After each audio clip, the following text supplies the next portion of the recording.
No one wanted her. That was the truth Evelyn Moore faced as she stood alone on that Wyoming platform, watching the last lantern disappear into the pines. She'd traveled 2,000 miles to marry a man who never came. But what she didn't know, what no one knew, was that a 6-year-old girl with ink-stained fingers had written those letters, forged her father's name, and chosen Evelyn to fill the emptiness in their broken home. This is the story of the bride no one claimed, the child brave enough to rewrite her own fate, and the family built not by blood, but by choice.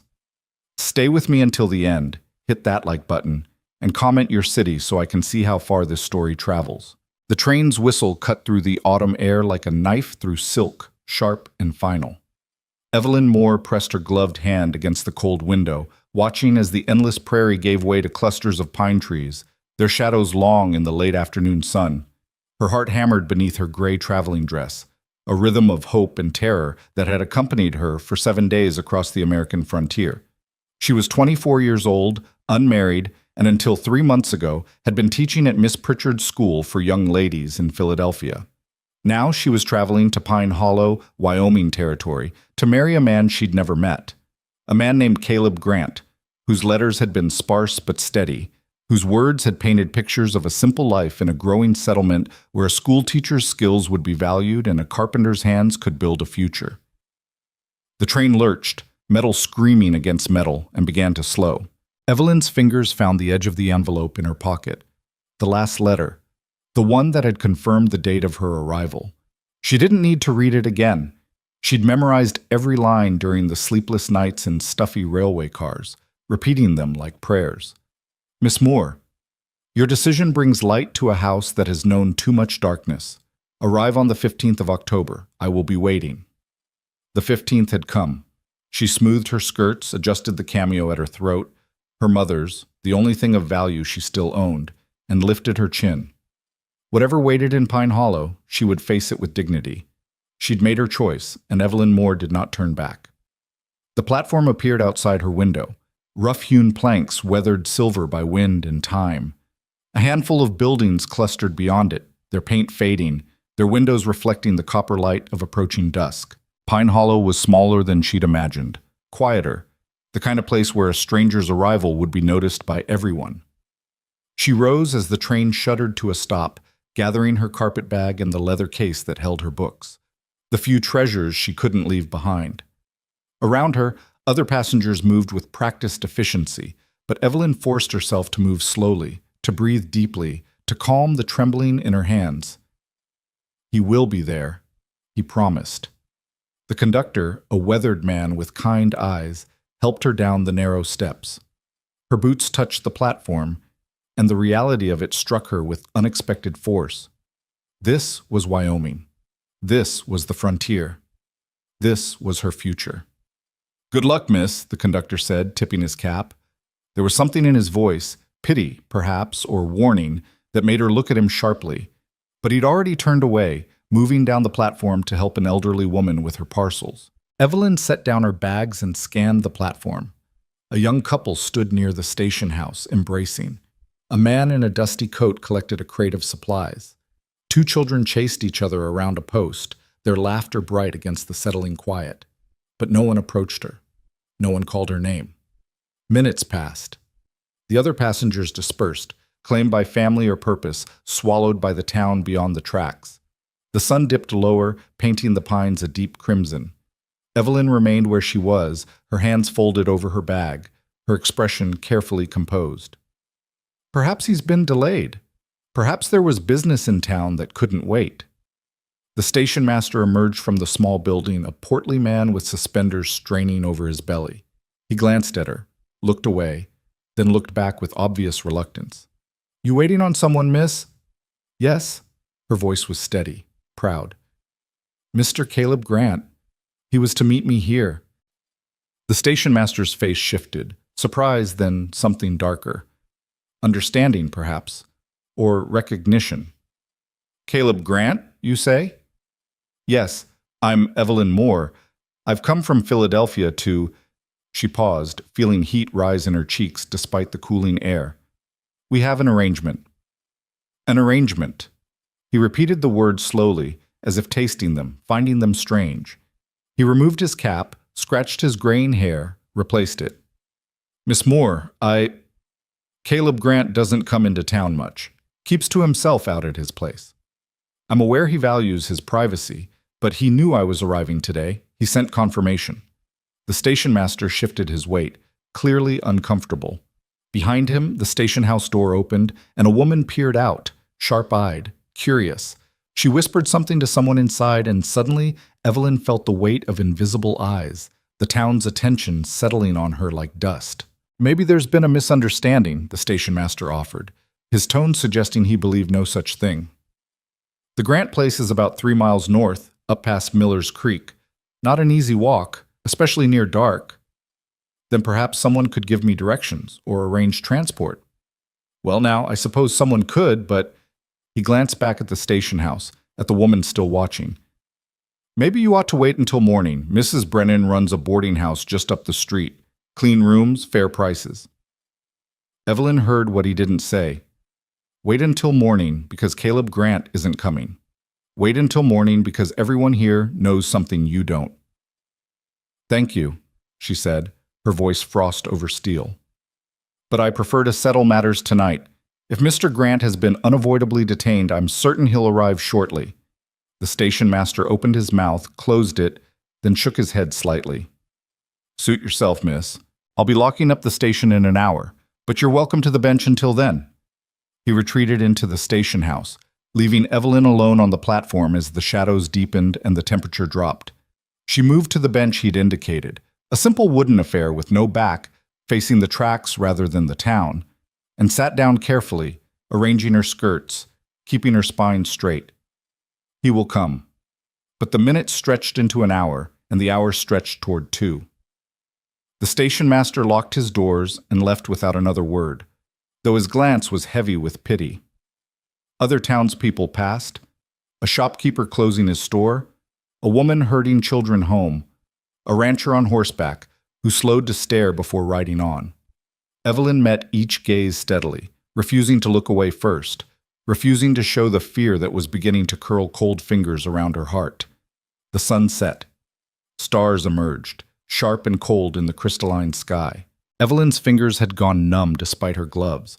Her traveling dress, adequate for Philadelphia's autumn, proved woefully insufficient for Wyoming's evening chill. Still, she sat, her bags at her feet, her pride the only thing keeping her upright. A door opened across the street. A saloon, by the sound of it, voices and piano music spilling into the night. Several men emerged, their laughter loud, their gaits unsteady. They noticed her immediately. "Well, well," one called out, his words slurring. "What do we have here? Lady sitting all alone in the dark?" Evelyn didn't respond, didn't move. She'd learned long ago that engaging with such men only encouraged them. "Maybe she needs some company," another suggested, and they began to cross the street, their boots loud on the packed dirt. "That's enough, boys." A new voice, sharp with authority. A tall man stepped from the shadows near the general store. The sheriff, judging by the star on his vest. He moved between Evelyn and the approaching men with casual confidence. "Mrs. Brennan's is 2 doors down. I suggest you head that way." "We weren't doing nothing, Sheriff Turner. And you're going to keep it that way." He waited until they'd shuffled off, muttering, before turning to Evelyn. His face was weathered, his eyes thoughtful in the lamplight from the saloon. "Miss, it's not safe for a lady alone out here after dark."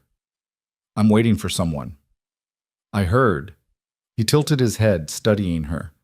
"Heard you've been waiting since the train came in. That's near 3 hours now." "Then you understand why I can't leave." Sheriff Turner sighed, a sound of resignation rather than irritation.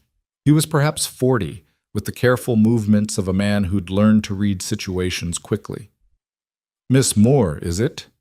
"Yes." "I'm Sheriff James Turner. I've known Caleb Grant for 5 years since he came to Pine Hollow. He's a good man, but he's complicated. Lost his wife in childbirth, and the grief nearly broke him. Barely speaks to anyone, barely comes to town. Lives out there with his little girl, just the 2 of them." Evelyn's hands tightened on her bag. "He wrote to me, multiple letters. He asked me to come." Something shifted in the sheriff's expression. Surprise, quickly masked. "Caleb wrote to you, you're certain?" Of course I'm certain. I have the letters. May I see them? It was presumptuous, perhaps even rude, but something in his tone made Evelyn reach into her carpetbag. She withdrew the bundle of letters, tied with a ribbon, and handed them over. The sheriff moved closer to the lamplight, reading quickly, his frown deepening with each page. "This doesn't make sense," he muttered. "Caleb hasn't... He wouldn't..." He looked up at her, and now there was genuine concern in his eyes. "Miss Moore, when did you receive the first letter?" "July." He responded to an advertisement I placed in the Matrimonial Times. "And these letters came regularly?" "Every 2 weeks. The last one confirmed my arrival date, see?" She pointed to the relevant passage, her finger trembling despite her efforts to remain calm. Sheriff Turner read it again, then shook his head slowly. "Miss, I don't know how to tell you this gently, so I'll be plain. This isn't Caleb's handwriting. I've seen his hand many times. Receipts, orders for the furniture he builds. This is neater, more careful. Caleb writes like a man who learned late and never got comfortable with it. These letters are written by someone who's had proper schooling." The world tilted. Evelyn reached for the bench behind her, needing its solidity. "That's not possible. Who else would—" "I don't know. But I do know Caleb hasn't been expecting anyone. Last time I saw him, about a week ago when he came in for supplies, he didn't mention a thing about a bride arriving." The word bride hung in the air between them, suddenly absurd. Evelyn felt something crack inside her chest. Not her heart, not yet, but the careful structure she'd built to contain her hope. She'd sold almost everything she owned to afford this journey. She'd resigned from her position, said goodbye to the few friends she had, turned her back on the only life she'd known. For letters, for promises, for a lie. "There has to be an explanation," she said, but the words sounded hollow even to her own ears. "Maybe." Sheriff Turner folded the letters carefully and handed them back. "But standing here in the cold won't find it. Mrs. Brennan's boarding house is warm, and she serves a decent supper. In the morning, I can ride out to Caleb's place with you, get this sorted." "No." The word came out sharp, final. Evelyn stood, gathering her bags. "If there's been a misunderstanding, I'll address it myself. You said his property is 3 miles north?" "Miss Moore, it's full dark now, and that road isn't safe for someone who doesn't know it. There's creek crossings, uneven ground. I can walk 3 miles. Not tonight, you can't." His voice turned firm, almost parental. "I'm not letting you wander into the wilderness alone. You'll stay at Mrs. Brennan's, and tomorrow I'll take you to Grant's place myself. That's the end of it." Evelyn wanted to argue, to insist on her independence, her right to make her own mistakes, but exhaustion was settling into her bones, and the temperature had dropped further, her breath forming small clouds in the lamplight. The sheriff was right, even if accepting his help felt like admitting defeat. "Very well," she said quietly. "Mrs. Brennan's boarding house." "Good." Relief colored his tone. He picked up her heavier bag before she could protest and gestured toward the street. "This way." They walked in silence, their footsteps echoing off the false-fronted buildings.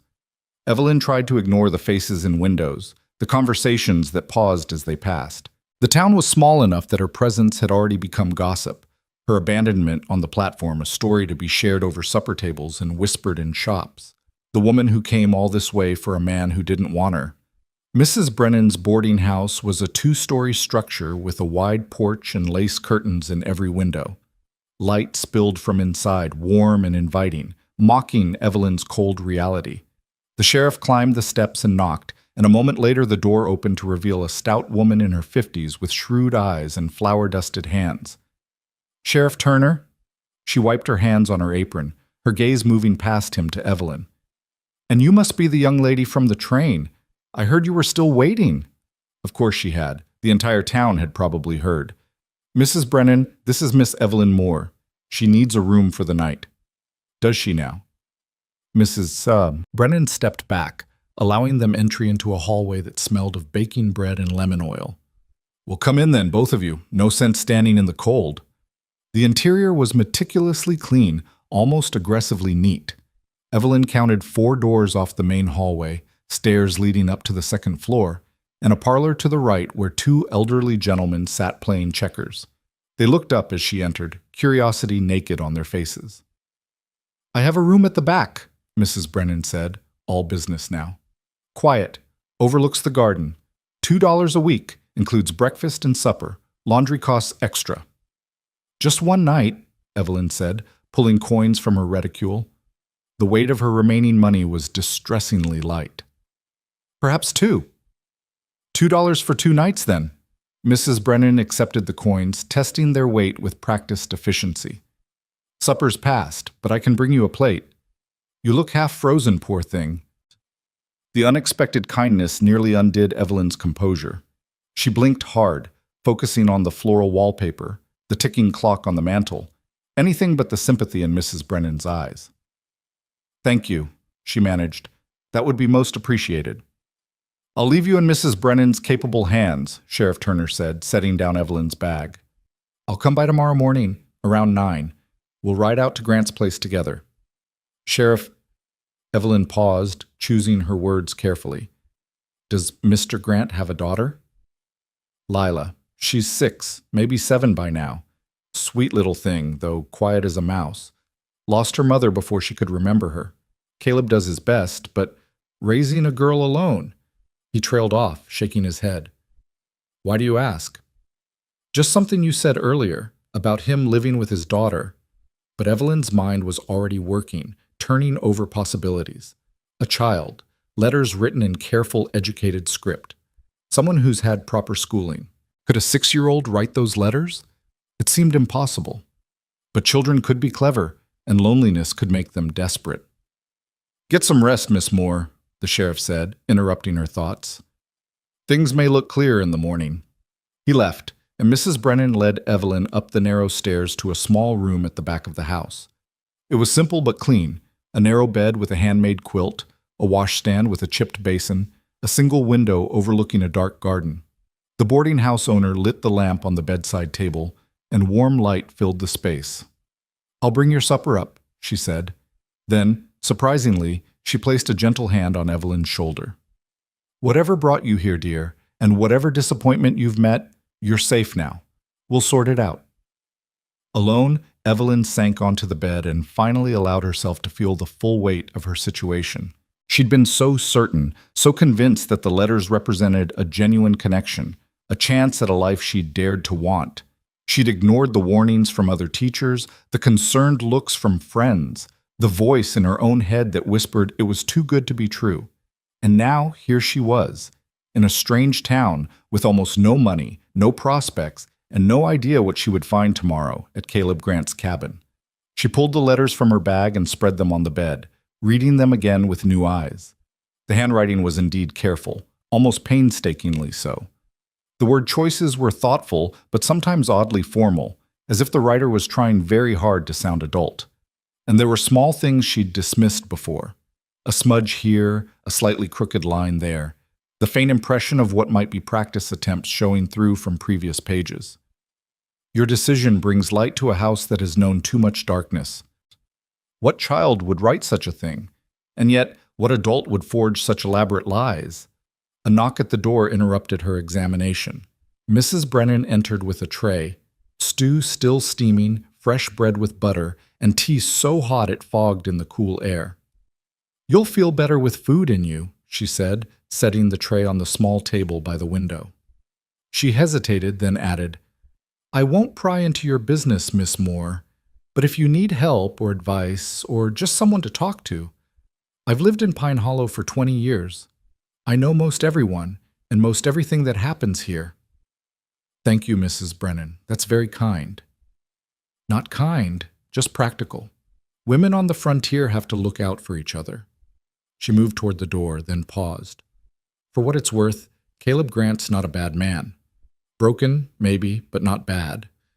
Whatever confusion brought you here, I don't believe it was meant cruelly." When she left, Evelyn forced herself to eat, though the food tasted like ash in her mouth. She was exhausted, but knew sleep would be elusive. Her mind kept returning to those letters, to the careful script, to the possibility that had begun forming in her thoughts. A child. A lonely child, living in isolation with a grieving father. A child clever enough to copy an adult's voice. desperate enough to reach across a continent for help. "I picked you for my daddy." The words came unbidden, as if she'd already heard them, already knew them. Evelyn set down her spoon and went to the window, looking out into the darkness. Somewhere out there, 3 miles north past a creek she'd never seen, was a cabin where a man lived who knew nothing of her arrival. And perhaps, a little girl who knew everything. Tomorrow would bring answers. Tomorrow she would face Caleb Grant, would confront this mystery, would decide what came next. But tonight, in this small room in a strange town, Evelyn Moore made herself a promise. Whatever she discovered at that cabin, whatever truth awaited her in the morning, she would not be reduced to a story of pity, would not become the woman who came all this way for nothing. She'd survived worse than disappointment. She'd survived her parents' deaths, survived the drudgery of teaching thankless students, survived the slow death of giving up on every dream she'd once held. If this was another ending, another door closing in her face, then so be it. But if it was something else, if that careful handwriting held even a grain of truth, even a whisper of real need, then she would not turn away. Evelyn finished her meal, washed her face in the cold water from the basin, and lay down on the unfamiliar bed. Through the thin walls, she could hear Mrs. Brennan moving about downstairs, the murmur of voices from the parlor, the distant sound of piano music from the saloon. Normal sounds of life continuing, indifferent to her crisis. She closed her eyes and let herself remember why she'd answered that advertisement in the first place. Not because she was desperate, though she had been. Not because she was running away, though she was. But because somewhere in those careful letters, she'd heard an echo of her own loneliness, her own hunger for something more than the narrow life she'd been living. Your decision brings light to a house that has known too much darkness. Whether written by man or child, that sentence was true. She could feel it. And tomorrow, when she finally met Caleb Grant, and whatever waited in his cabin, she would find out if there was any light left in her to give. Sleep came eventually, fitful and dream-haunted. In her dreams, she walked through endless forests of pine, following a voice she couldn't quite hear, searching for a house she couldn't quite see. And always, just ahead of her, a small figure in a patched dress, running faster than Evelyn could follow, leaving footprints that disappeared as soon as they were made. She woke before dawn to the sound of roosters crowing and the smell of coffee drifting up from below. For a moment, she didn't remember where she was. Then it all came back. The platform, the waiting, the truth she'd learned about the letters. Evelyn rose and dressed carefully, putting on her other traveling dress, the dark blue one that wouldn't show dust from the road. She repacked her bags, checked her remaining money, and went downstairs where Mrs. Brennan had already set out breakfast for her early-rising boarders. "Sheriff Turner will be here soon," the older woman said, pouring Evelyn a cup of strong coffee. "Eat something first. It's a rough ride out to Grant's place." Evelyn managed some eggs and toast, forcing herself to eat despite the anxiety twisting her stomach. The 2 elderly gentlemen from the night before nodded politely but didn't speak, sensing perhaps that she needed silence. She was finishing her second cup of coffee when she heard horses outside. Through the window, she saw Sheriff Turner dismounting, leading a second horse, a gentle-looking mare, saddled for riding. This was it, the moment of truth. Evelyn stood, smoothed her skirts, and reached for her bags. Mrs. Brennan stopped her with a hand on her arm. "Leave those here for now," she said quietly. "You can always come back for them." The implication hung in the air. You might need to come back. You might not be staying. "Thank you, Mrs. Brennan, for everything." Outside, the morning air was crisp and clear, the sky a brilliant blue unmarred by clouds. Sheriff Turner helped Evelyn onto the mare, adjusting the stirrups for her shorter legs. "Have you ridden much, Miss Moore?" "Some. It's been a while." "Rosie here's gentle as a lamb. Just hold the reins steady and she'll follow my horse." He swung up onto his own mount, a large bay gelding. "You ready?" No, she wasn't ready, but she nodded anyway because what choice did she have? They rode north through the awakening town, past the general store just opening its doors, past the church with its white-painted steeple, past the last scattered houses until there was nothing but open land and the forest of pines ahead. The road, such as it was, became a rutted track winding between the trees. Sheriff Turner set an easy pace, clearly mindful of Evelyn's riding skills. They crossed a shallow creek, the horses picking their way carefully over smooth stones. The forest deepened, pine scent thick in the cool air, birds calling from hidden branches. "About another mile," the sheriff said, breaking the silence they'd maintained since leaving town. "His cabin's in a clearing near Miller's Creek. Good spot. Sheltered from the worst winds, close to water." "Does he have neighbors?" "Not close ones. Peterson Ranch is about 2 miles east, but they keep to themselves mostly. Caleb's place is pretty isolated, which is how he likes it. And the little girl, Lila, she doesn't go to school?" Sheriff Turner's jaw tightened. "There's been talk about that. Technically, the law says children should be educated, but out here, enforcing it's another matter. Some folks think Caleb ought to send her to town for lessons, but..." He shrugged. "She seems bright enough when you see her. Shy, but bright." They rode in silence for another few minutes, the track narrowing, branches reaching overhead to form a canopy that filtered the sunlight into shifting patterns. Then the trees opened up, and Evelyn saw it. A cabin nestled at the edge of a clearing, weathered logs chinked with moss, a stone chimney at one end. Smoke rose from it, thin and gray in the morning light. Someone was home. Sheriff Turner reined in his horse, and Evelyn did the same, her heart hammering. The cabin looked solid but lonely, its single window reflecting the sky. A small barn stood behind it, and beyond that she could see the gleam of water. The creek, she supposed. It was a harsh kind of beautiful, isolated, and stark. The cabin door opened, and a man stepped out, Caleb Grant. Even from this distance, Evelyn could see the tension in his posture, the way his hand moved instinctively to his side where a working man might carry tools. He was tall, broad-shouldered, wearing rough work clothes and an expression that looked carved from the same granite as the mountains in the distance. He stared at them, motionless, as they approached. Sheriff Turner raised a hand in greeting. "Morning, Caleb. Got a situation here that needs sorting." "Turner." The voice was deep, rough with disuse. His gaze moved to Evelyn, and she saw his eyes, dark, guarded, filled with something that might have been grief or anger, or both. "Who's this?" Before the sheriff could answer, a small figure darted out from behind the cabin, moving so quickly she was almost a blur. A girl with long brown hair and braids, wearing a patched calico dress too thin for the weather. She stopped abruptly when she saw the visitors, her eyes going wide. Those eyes fixed on Evelyn with an intensity that was almost frightening in its focus. "Lila," Caleb called, his tone sharp with warning. "Inside!" But the girl didn't move. She stood frozen, staring at Evelyn with an expression of wonder and terror and desperate hope all mixed together. And in that moment, seeing that small face, those haunted eyes, Evelyn knew with absolute certainty. The letters, the careful script, the impossible hope, all of it had come from this child. "Mr. Grant," Sheriff Turner began, dismounting, "this is Miss Evelyn Moore. She arrived on yesterday's train from Philadelphia. Says she's here because you sent for her. Says you've been corresponding for months about an arrangement." Caleb's face went blank with shock, then darkened with something harder. "I sent for her? That's not possible. I never—" He stopped, his gaze snapping to his daughter. "Lila, inside, now." The girl took a step back, then another, her small hands twisting in her dress. Tears welled in her eyes, but she didn't run. Instead, she looked at Evelyn with such raw pleading that it broke something loose in Evelyn's chest. "Please," Lila whispered, the word barely audible across the clearing. "Please, don't leave."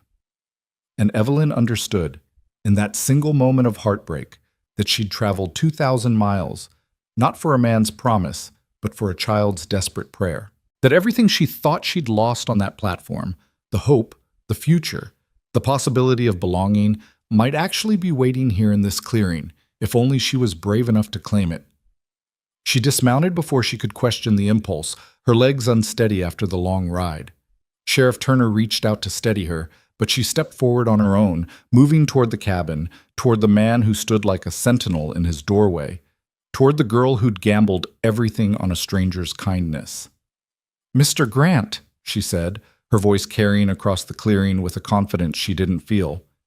"My name is Evelyn Moore, and I believe we have a great deal to discuss. Caleb Grant's face hardened like winter ice, his jaw working as he processed her words. For a long moment, the only sound was the wind moving through the pines and the distant murmur of the creek. Then he stepped down from the porch, his boots heavy on the packed earth, and Evelyn saw him fully for the first time. He was perhaps 30, though grief had aged him in ways that had nothing to do with years. His face was all sharp angles and shadows, unshaven, weathered by sun and work. His hands were calloused and scarred, a carpenter's hands, and they hung at his sides now like weapons he didn't know whether to use. But it was his eyes that held her, dark as the forest at dusk, filled with a wariness that bordered on fury. "Sheriff," he said, never looking away from Evelyn, "I don't know what kind of scheme this is, but I never sent for anyone, never wrote to anyone, never made any arrangement." "She has letters, Caleb, signed with your name." "Then they're forgeries or mistakes." "I don't care which." His voice was rough, unused to conversation, edged with the kind of anger that comes from violation. "I want her gone." The words hit Evelyn like a physical blow, but she kept her spine straight, her chin up. She'd expected this, hadn't she? But expecting rejection and experiencing it were two different things entirely. "Mr. Grant, I understand this is a shock." "You understand nothing." He turned to Sheriff Turner, dismissing her as if she were no more significant than the wind. "Take her back to town. I don't know who she is or what she wants, but she's not staying here." "Papa, no!" Lila's voice cracked through the tension like breaking glass. She ran forward, placing herself between her father and the strangers, her small body trembling but determined. "Please, Papa, please don't send her away. I need her. We need her." Caleb's expression shifted from anger to something more complex, pain, perhaps, or recognition. He stared at his daughter, and Evelyn watched understanding dawn slowly across his features. "Lila." His voice had gone quiet, dangerous. "What did you do?" The girl's courage faltered. Tears spilled down her cheeks, but she didn't back down. "I wrote the letters, Papa. I found the paper in your desk, and I practiced and practiced until I could write nice enough. I sent them to the newspaper like Mrs. Peterson told me people did when they were lonely. I just wanted—" Her voice broke. "I just wanted someone to help, someone to stay."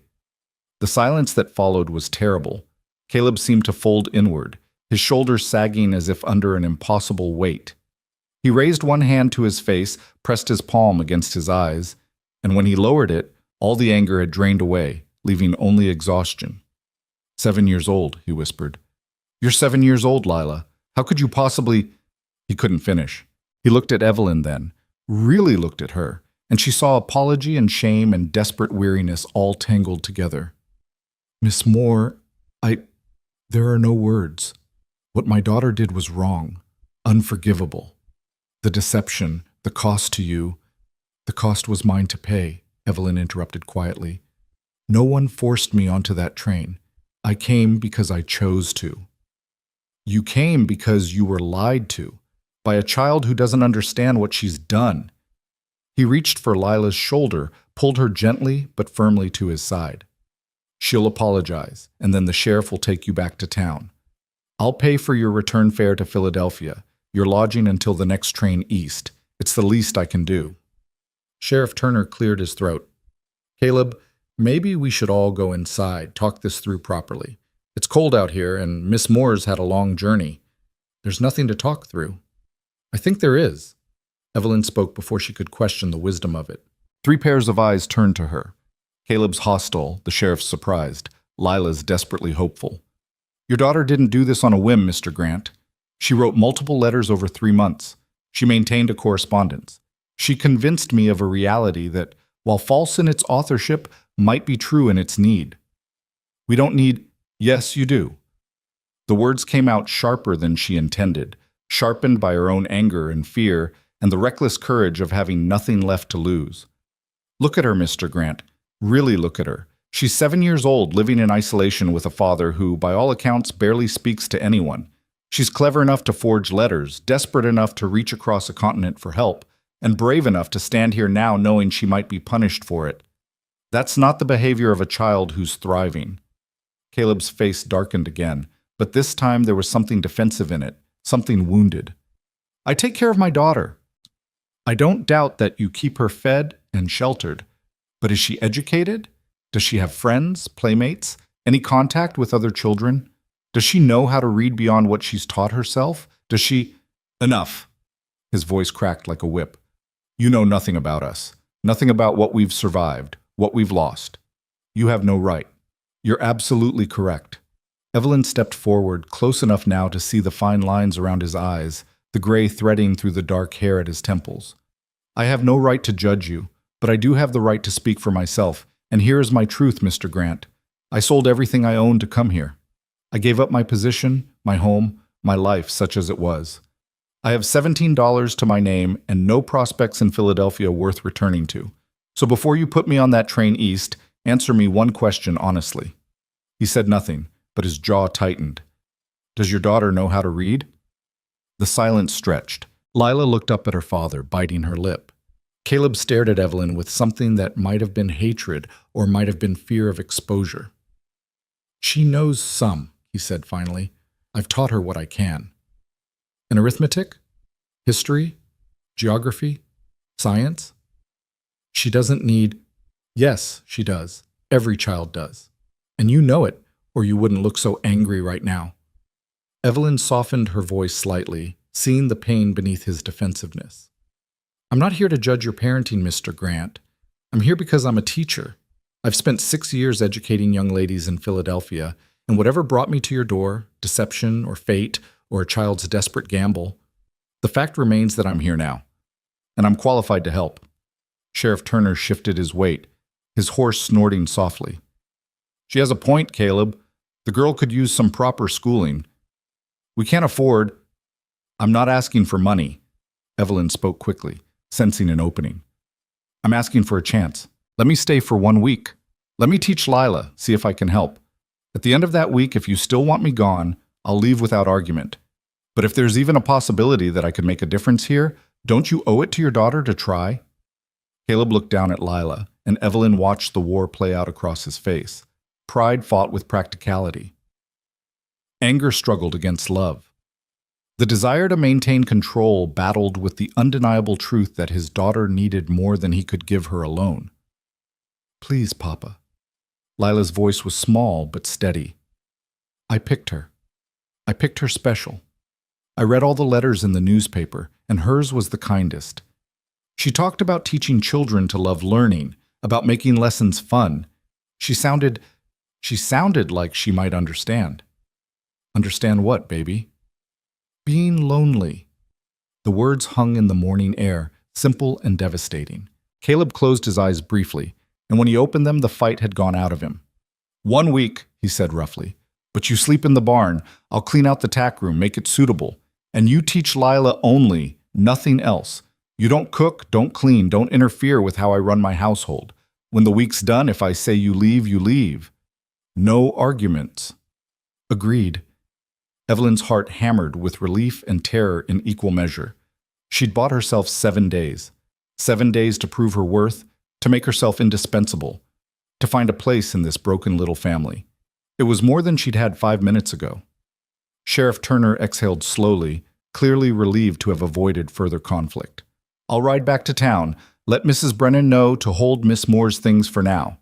Caleb, I trust you'll behave like a gentleman. She'll be perfectly safe. The words were stiff but sincere. Caleb extended his hand to the sheriff, shook it firmly. Thank you for bringing her out, and for not making this harder than it needed to be. Just try to make it work, both of you. That little girl deserves a chance. Sheriff Turner tipped his hat to Evelyn. Good luck, Miss Moore. You'll need it. He rode away, and Evelyn was left standing in the clearing with a man who resented her presence and a child who'd gambled everything on her arrival. The silence felt heavy, uncomfortable. Caleb stood with his hand on Lila's shoulder, his expression unreadable. Lila stared at Evelyn with barely contained joy, as if afraid that blinking might make her disappear. The barn's around back, Caleb said finally. I'll show you where you'll sleep. Lila, go inside and start on your chores. But Papa! Now, Lila. The girl hesitated, then ran to Evelyn and wrapped her thin arms around her waist in a sudden, fierce embrace. Thank you, she whispered. Thank you for staying. Thank you for not being angry at me. Evelyn bent down, cupping the small face in her hands. Up close, she could see the hunger in those eyes, the desperate need for connection that must have driven her to such lengths. I'm not angry, Lila. I'm impressed. What you did took remarkable courage. But we'll need to talk about honesty and the right ways to ask for help, yes? Yes, ma'am. Lila nodded eagerly. I'll be good. I promise I'll be so good. I know you will. Evelyn smoothed back a strand of hair that had escaped from the girl's braid. Now go do your chores. Your father and I need to talk. Lila ran toward the cabin, her steps light, almost dancing. She paused at the door to wave, then disappeared inside. Caleb watched her go with an expression Evelyn couldn't quite read. She's not usually so open, he said quietly. Strangers make her shy. I'm not a stranger to her. Not really. She's been living with my letters for months. Letters she thought I wrote. He turned to face Evelyn fully, and she saw the exhaustion in every line of his body. She doesn't know you at all, Miss Moore. She knows a fantasy she created from words on paper. Perhaps, but children are often better judges of character than adults give them credit for. She chose me from dozens of responses. That has to mean something. It means she's 7 and doesn't understand consequences. He started walking toward the barn, and Evelyn followed, her skirt swishing through the long grass. I'll be honest with you, Miss Moore. I don't want you here. I don't like strangers. I don't trust easily, and I especially don't trust people who show up uninvited making demands on my hospitality. I made no demands. You invited me to stay. Only because refusing would make me the villain in my daughter's eyes. He pushed open the barn door, revealing a dim interior that smelled of hay and horses and leather. 2 stalls held a pair of sturdy workhorses who turned their heads to watch the newcomers. And because, much as I hate to admit it, you're right. Lila needs proper schooling, and I can't give it to her. Why not? Evelyn asked, genuinely curious. You're clearly educated yourself. Your work requires mathematics, planning, precision. You could teach her. Could, maybe. But I work from dawn to dusk just to keep us fed and sheltered. The furniture I build, that's our income. If I'm not working, we don't eat. It's that simple. He led her to a small room at the back of the barn, little more than a closet with walls.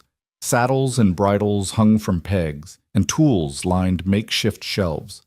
This'll take some cleaning, but it's weather-tight. I'll bring in a cot, some blankets. You'll have privacy. Evelyn surveyed the space, which was considerably smaller than the room she'd left at Mrs. Brennan's. But it was shelter, and it was hers, at least for a week. It will be fine, thank you. Caleb grunted, already pulling down saddles and stacking them outside the door. You'll take your meals with us. I'm not much of a cook, but it's edible. And you'll teach Lila in the main room where I can see you both. I want to know what you're teaching her. Of course. Evelyn moved to help him clear the space, but he waved her off. I'll handle this. You should, I don't know, get settled.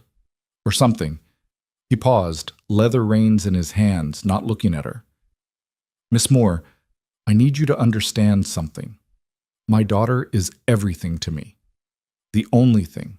If you hurt her, if you disappoint her, if you make promises you can't keep, I won't. You can't know that. People leave. People die. Promises break. The rawness in his voice spoke of experience, of wounds that hadn't healed. Sarah, my wife, she promised we'd build a life here, promised she'd be fine, that women had babies every day, that I was worrying over nothing. Then she died screaming in our bed while I stood there useless, holding our newborn daughter and watching the only person I'd ever loved bleed to death. Evelyn's breath caught. I'm so sorry. I don't want your sorry. I want you to understand what's at stake here. Lila's already lost her mother. She doesn't need to lose anyone else. He finally looked at her, and his eyes were dark with old pain. So whatever you do this week, whatever you teach her, don't make her love you. Don't become someone she can't live without. Because in 7 days you're probably leaving, and I'll be the one left picking up the pieces. And if I don't leave, you will. They always do. He turned back to his work, dismissing her. I'll have this ready in an hour. Until then, you can wait in the cabin if you want. Lila would probably enjoy the company. Evelyn left him to his labor and crossed the clearing to the cabin. The door was slightly ajar, and she pushed it open carefully, not wanting to intrude. The interior was dim after the bright morning sun, but her eyes adjusted quickly. It was a single large room with a sleeping loft above, reached by a ladder. A stone fireplace dominated one wall, with a black kettle hanging from an iron hook. A rough-hewn table with 2 chairs sat near the single window, and a rocking chair occupied the corner nearest the fire. Shelves held dishes, supplies, tools. Everything was functional, utilitarian, without a single decorative touch except for a faded quilt folded over the rocking chair. Lila sat on the floor near the fireplace, a rag in one hand and a small pile of potatoes beside her. She looked up as Evelyn entered, her face brightening immediately. "Papa says I have to peel these for supper. Do you want to help? We could talk while we work." Evelyn remembered Caleb's words. You don't cook, don't clean, don't interfere, but surely sitting with a child while she worked wasn't interference. She settled onto the floor beside Lila, careful of her skirts, and picked up a potato and the spare knife. "I'd be happy to help. And yes, we should talk. About your letters, for one thing." Lila's hands stilled. "Are you very angry?" "I'm not angry, but I am curious. How did you learn to write so well? Your father said he's been teaching you, but those letters were quite sophisticated for a 7-year-old. Pride flickered across the girl's face. "I'm a good learner. Papa taught me letters and how to sound out words, but I wanted to know more. So when he goes to town, he brings me books. Old ones from people who don't want them anymore. I read everything. Mrs. Peterson, she lives at the ranch. She gave me some paper and pencils last year for my birthday. She said every child should know how to write proper letters. And you used that paper to write to me." "I practiced first, so much practice. I filled up all the papers Mrs. Peterson gave me, then I had to use Papa's work papers when he wasn't looking. I wanted to sound like a grown-up so you'd take it seriously, so you'd want to come." Lila set down her potato, her small face grave. "I know it was wrong to lie. Papa always says lying is about the worst thing you can do. But I didn't know what else to do. He won't listen when I try to talk to him about needing help. He just says we're fine, we don't need anyone. But we're not fine, Miss Moore. We're so lonely it hurts." The simple honesty of it broke Evelyn's heart. "Tell me about your days here. What's it like?" "Papa works all the time. He builds things, tables, chairs, cabinets. People from town come to order them, or he takes them to sell at the general store. While he works, I'm supposed to do chores and read my books and stay quiet so I don't disturb him. Sometimes Mrs. Peterson visits and brings me things, fabric scraps for my doll, or candy, or once a whole orange that came all the way from California. But mostly it's just Papa and me, and he doesn't talk much. He's sad all the time, even when he smiles." "Do you remember your mother at all?" Lila shook her head. "Just what Papa's told me, that she was pretty and kind and loved to sing, that she wanted me very much, that she died so I could live, and that's why I have to be good and not cause trouble." She looked up at Evelyn with eyes far too old for her young face. "Sometimes I think Papa looks at me and sees her dying. I think maybe that's why he keeps so quiet, because I remind him of the worst day of his life." "Oh, sweetheart, no." Evelyn set down her knife and pulled the girl close. "I don't know your father well, but I saw his face when he looked at you today. You're not a reminder of loss to him. You're everything he has left to love. He's just lost. Grief can do that to people. It can make them forget how to live, how to open up, how to let anyone else in. That's why I needed you to come." Lila's voice was muffled against Evelyn's shoulder. "I thought maybe if there was someone else here, someone who could talk to Papa and teach me and maybe make us feel less lonely, maybe we could be happy again, or happy for the first time since I never knew us when we were happy before. That's a heavy burden for a 7-year-old to carry. I'm 8 next month, and Papa says I'm very mature for my age." Evelyn smiled despite the ache in her chest. "I don't doubt that. But maturity doesn't mean you have to solve adult problems by yourself. What you did, writing those letters, bringing me here, it was brave and clever, but also dangerous. Do you understand that? Because you might have been bad? Yes. Or because the situation could have turned out very differently. Your father could have refused to let me stay even for a week. I could have been angry enough to demand compensation I knew you couldn't provide. There are many ways this could have gone wrong. But it didn't." Lila pulled back, her face earnest. "You're here. You're staying for a whole week. And maybe if you're really helpful and Papa sees how much better everything is with you here, He'll let you stay longer, maybe forever. Lila, I need you to understand something important. I'm grateful for this opportunity, truly. But your father made it very clear that this is temporary. I can't promise I'll stay beyond the week we've agreed to. I can't promise anything except that I'll do my best to teach you well while I'm here. But you want to stay, don't you? You don't have anywhere else to go. The blunt truth of it stung. That's not the point. The point is you need us as much as we need you. Lila's voice was matter of fact, without judgment. You came all this way because you were lonely too. You answered Papa's advertisement, my advertisement, because you wanted a home and a family and a place to belong. I read it in your letters, how you talked about wanting to make a difference, wanting to matter to someone. So maybe this is where you're supposed to be. Maybe I picked you because somehow I knew. Evelyn stared at this extraordinary child, this 8-year-old philosopher with ink-stained fingers and hope in her eyes. You're very wise for someone so young. Mrs. Peterson says that too. She says I'm an old soul. Lila picked up her potato again, resuming her peeling with practiced efficiency. Will you really teach me? Proper lessons, like you gave those girls in Philadelphia? Even better. Those girls often didn't want to learn. They were there because their parents insisted. But you, Lila Grant, you're hungry for knowledge. That makes all the difference. Evelyn returned to her own potato, falling into a comfortable rhythm. We'll start tomorrow with an assessment to see what you already know. Then we'll create a curriculum that covers reading, writing, arithmetic, history, basic science, and geography. Does that sound acceptable? It sounds wonderful. Lila's smile could have lit the dim cabin. Will you teach me about other places? I want to know what Philadelphia looks like, and New York, and all the cities I've only read about in books. I'll teach you about everywhere I've been, and many places I haven't.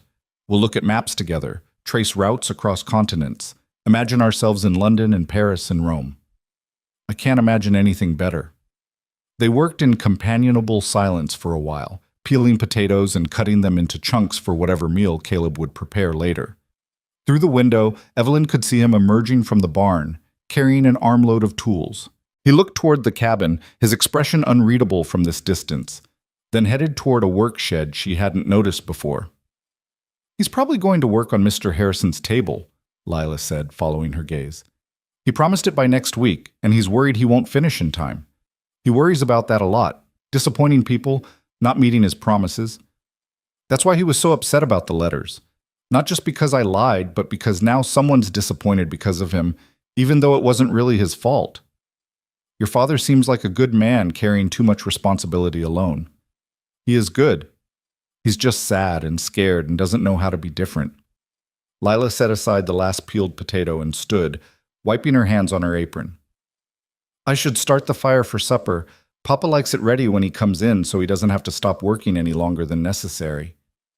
Do you do this every day? The cooking, I mean. Most days. Papa showed me how when I was little. He says a woman needs to know how to keep a house. She paused, adding with perfect innocence. That's why I thought he'd want a wife. For the cooking and cleaning and company. I didn't understand he was too sad to want those things. Evelyn helped gather kindling, watching as Lila efficiently built up the fire. The girl moved with the confidence of long practice, clearly accustomed to managing household tasks far beyond her years.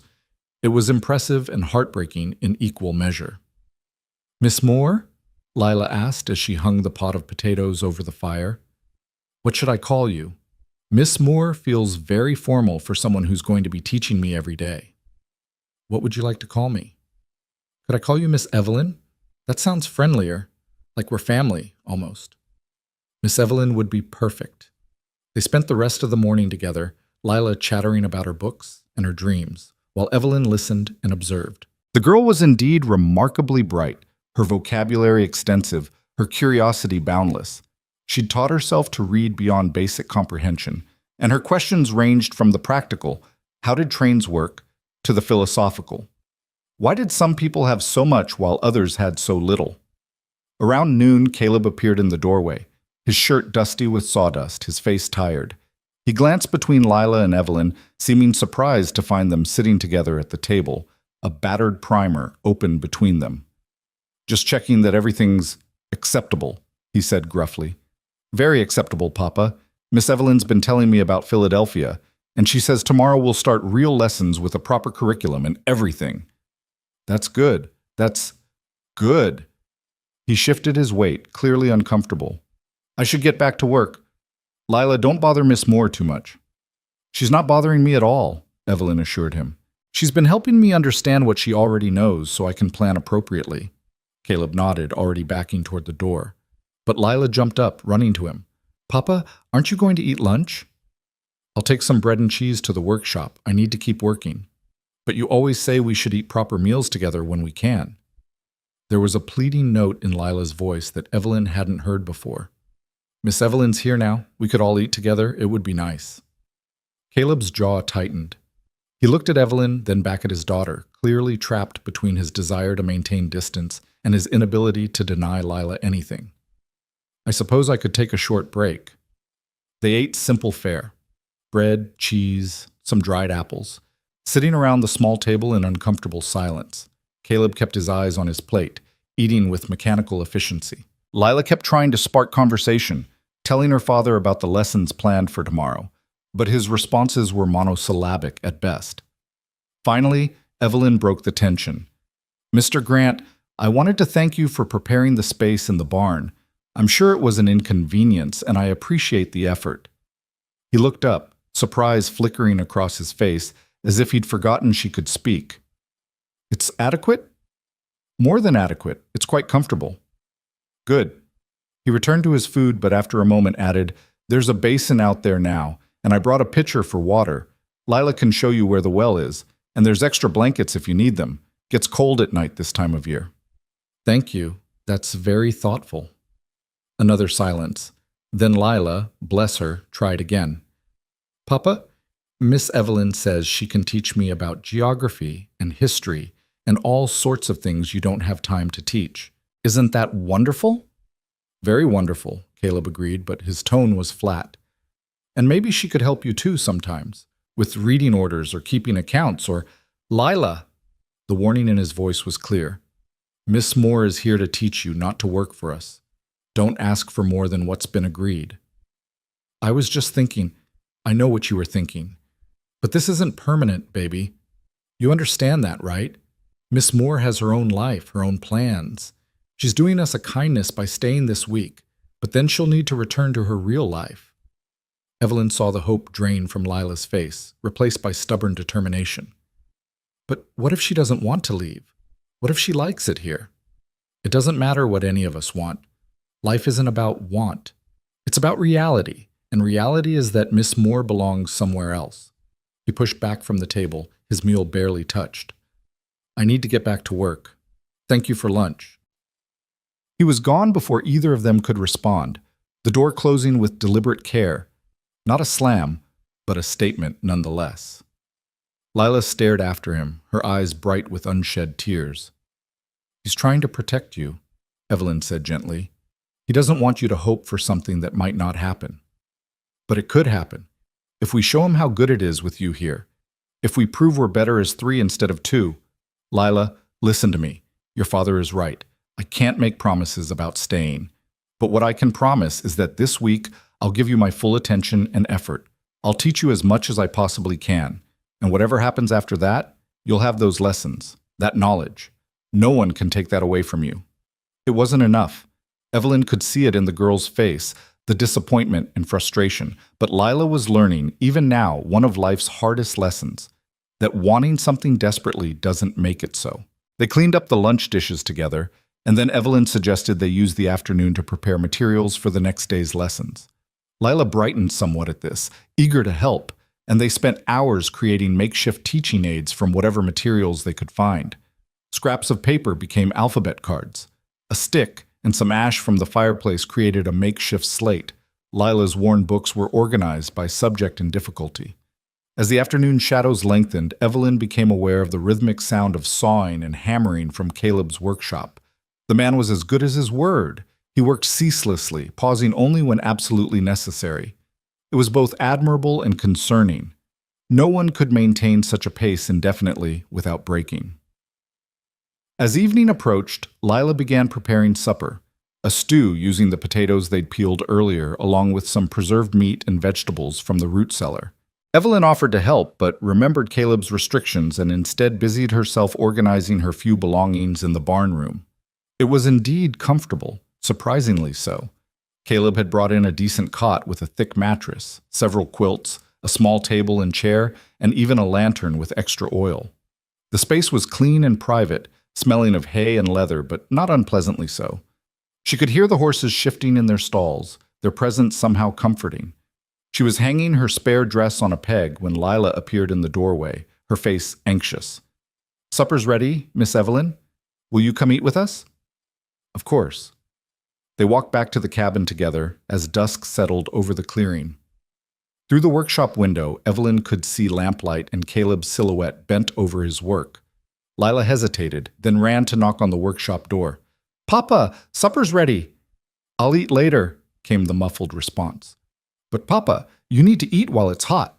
And Miss Evelyn's here, it's not polite to—" The door opened and Caleb stood framed in lamplight, exhaustion carved into every line of his face. "Lila, I said I'll eat later, don't argue." "Please? Just this once? I made it specially, and I want us all to eat together like a proper family." "We're not a family."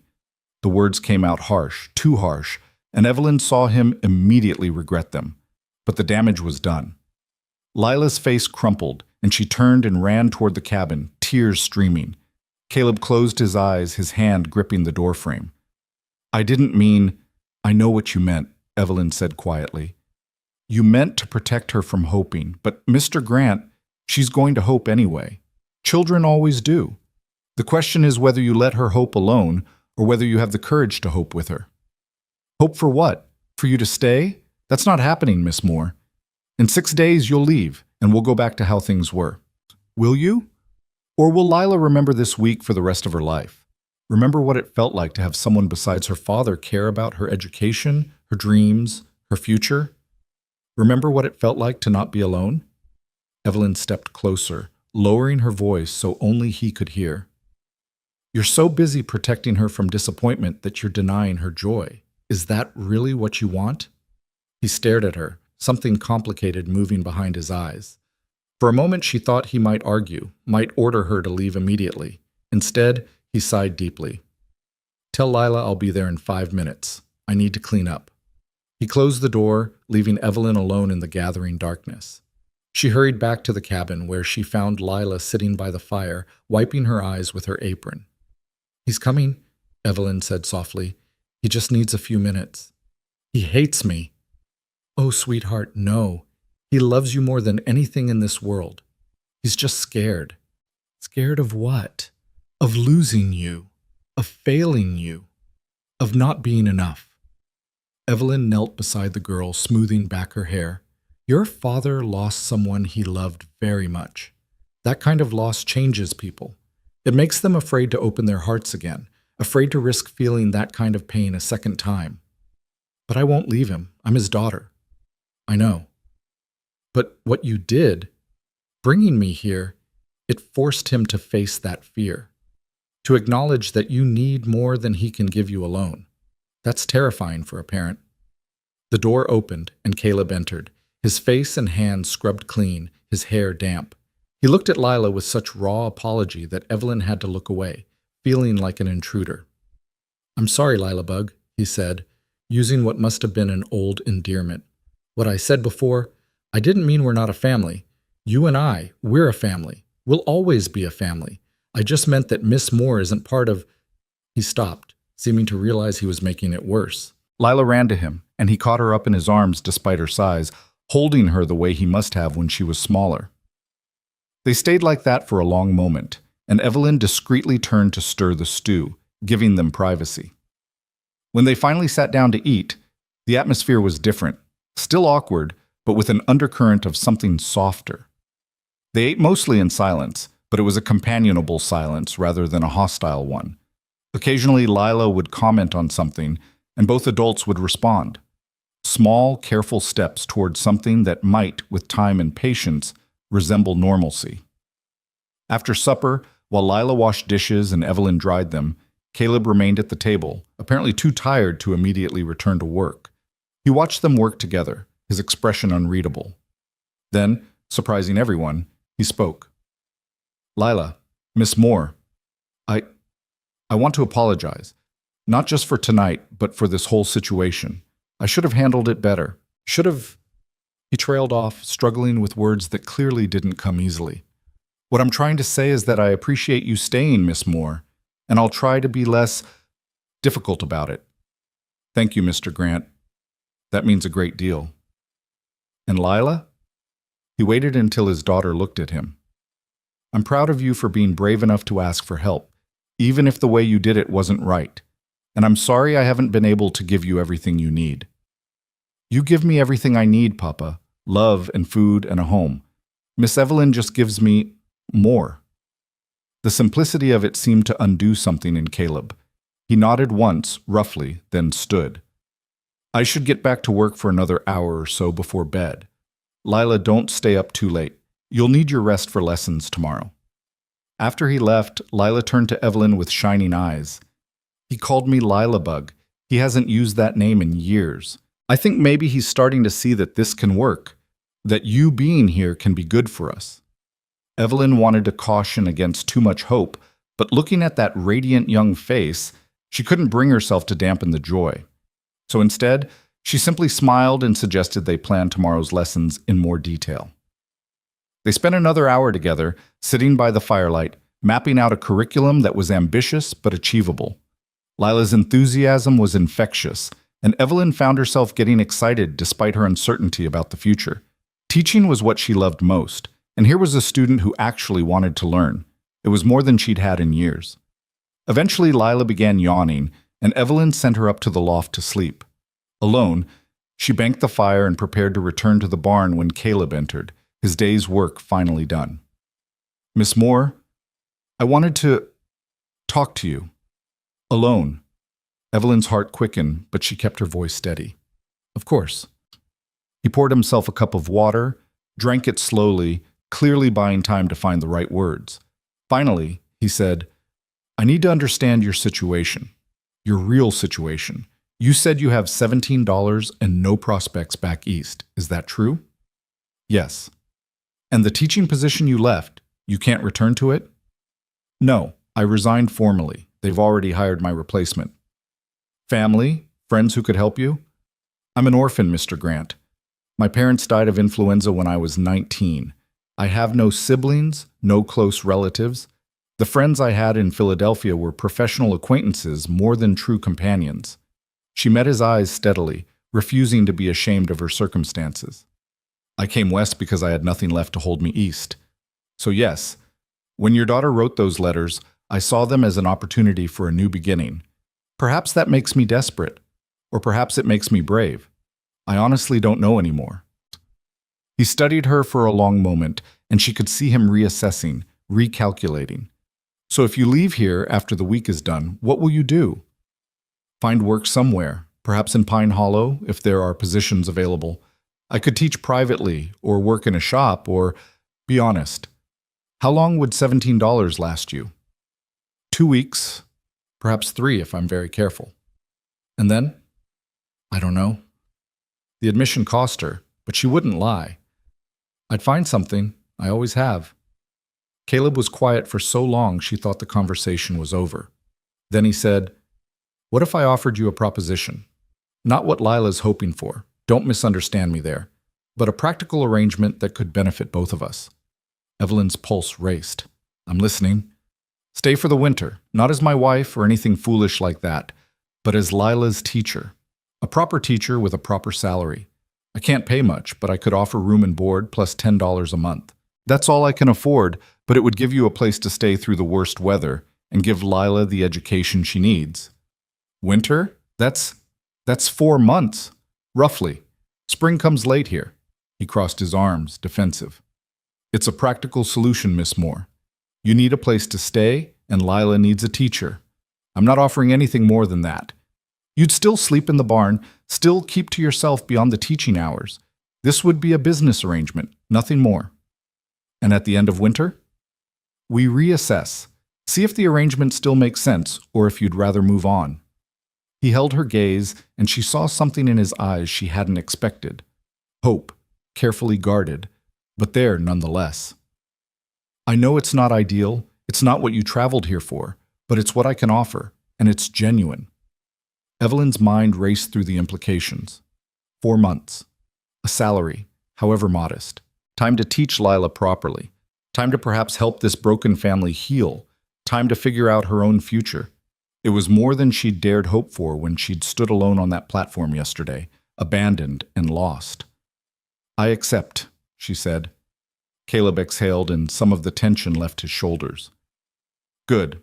That's good. We'll keep this between us for now. No need to get Lila's hopes up more than they already are. At the end of the week, if things are going well, we'll tell her about the extended arrangement. Mr. Grant, Caleb, if you're going to be here for months, you might as well use my given name. When we're alone, at least. Caleb, then. I want you to know that I'll honor the boundaries you've set. I'm not here to disrupt your life or to force myself into places I'm not wanted. I'm here to teach your daughter and earn my keep, that's all. I know. He moved toward the door, then paused. But, Miss Moore, Evelyn, if you do stay, if this arrangement works, try not to become too important to her. Try not to let her love you too much. Because when you eventually leave, as you will, it'll destroy her. And I don't know if I can put her back together again. He left before she could respond, his words hanging in the air like a prophecy or a warning. Evelyn stood alone in the cabin, listening to his footsteps fade toward his workshop, and wondered what she'd just agreed to. 4 months. 120 days to prove herself useful, to teach a hungry mind, to perhaps, despite all warnings and wisdom, become part of something larger than her own lonely existence.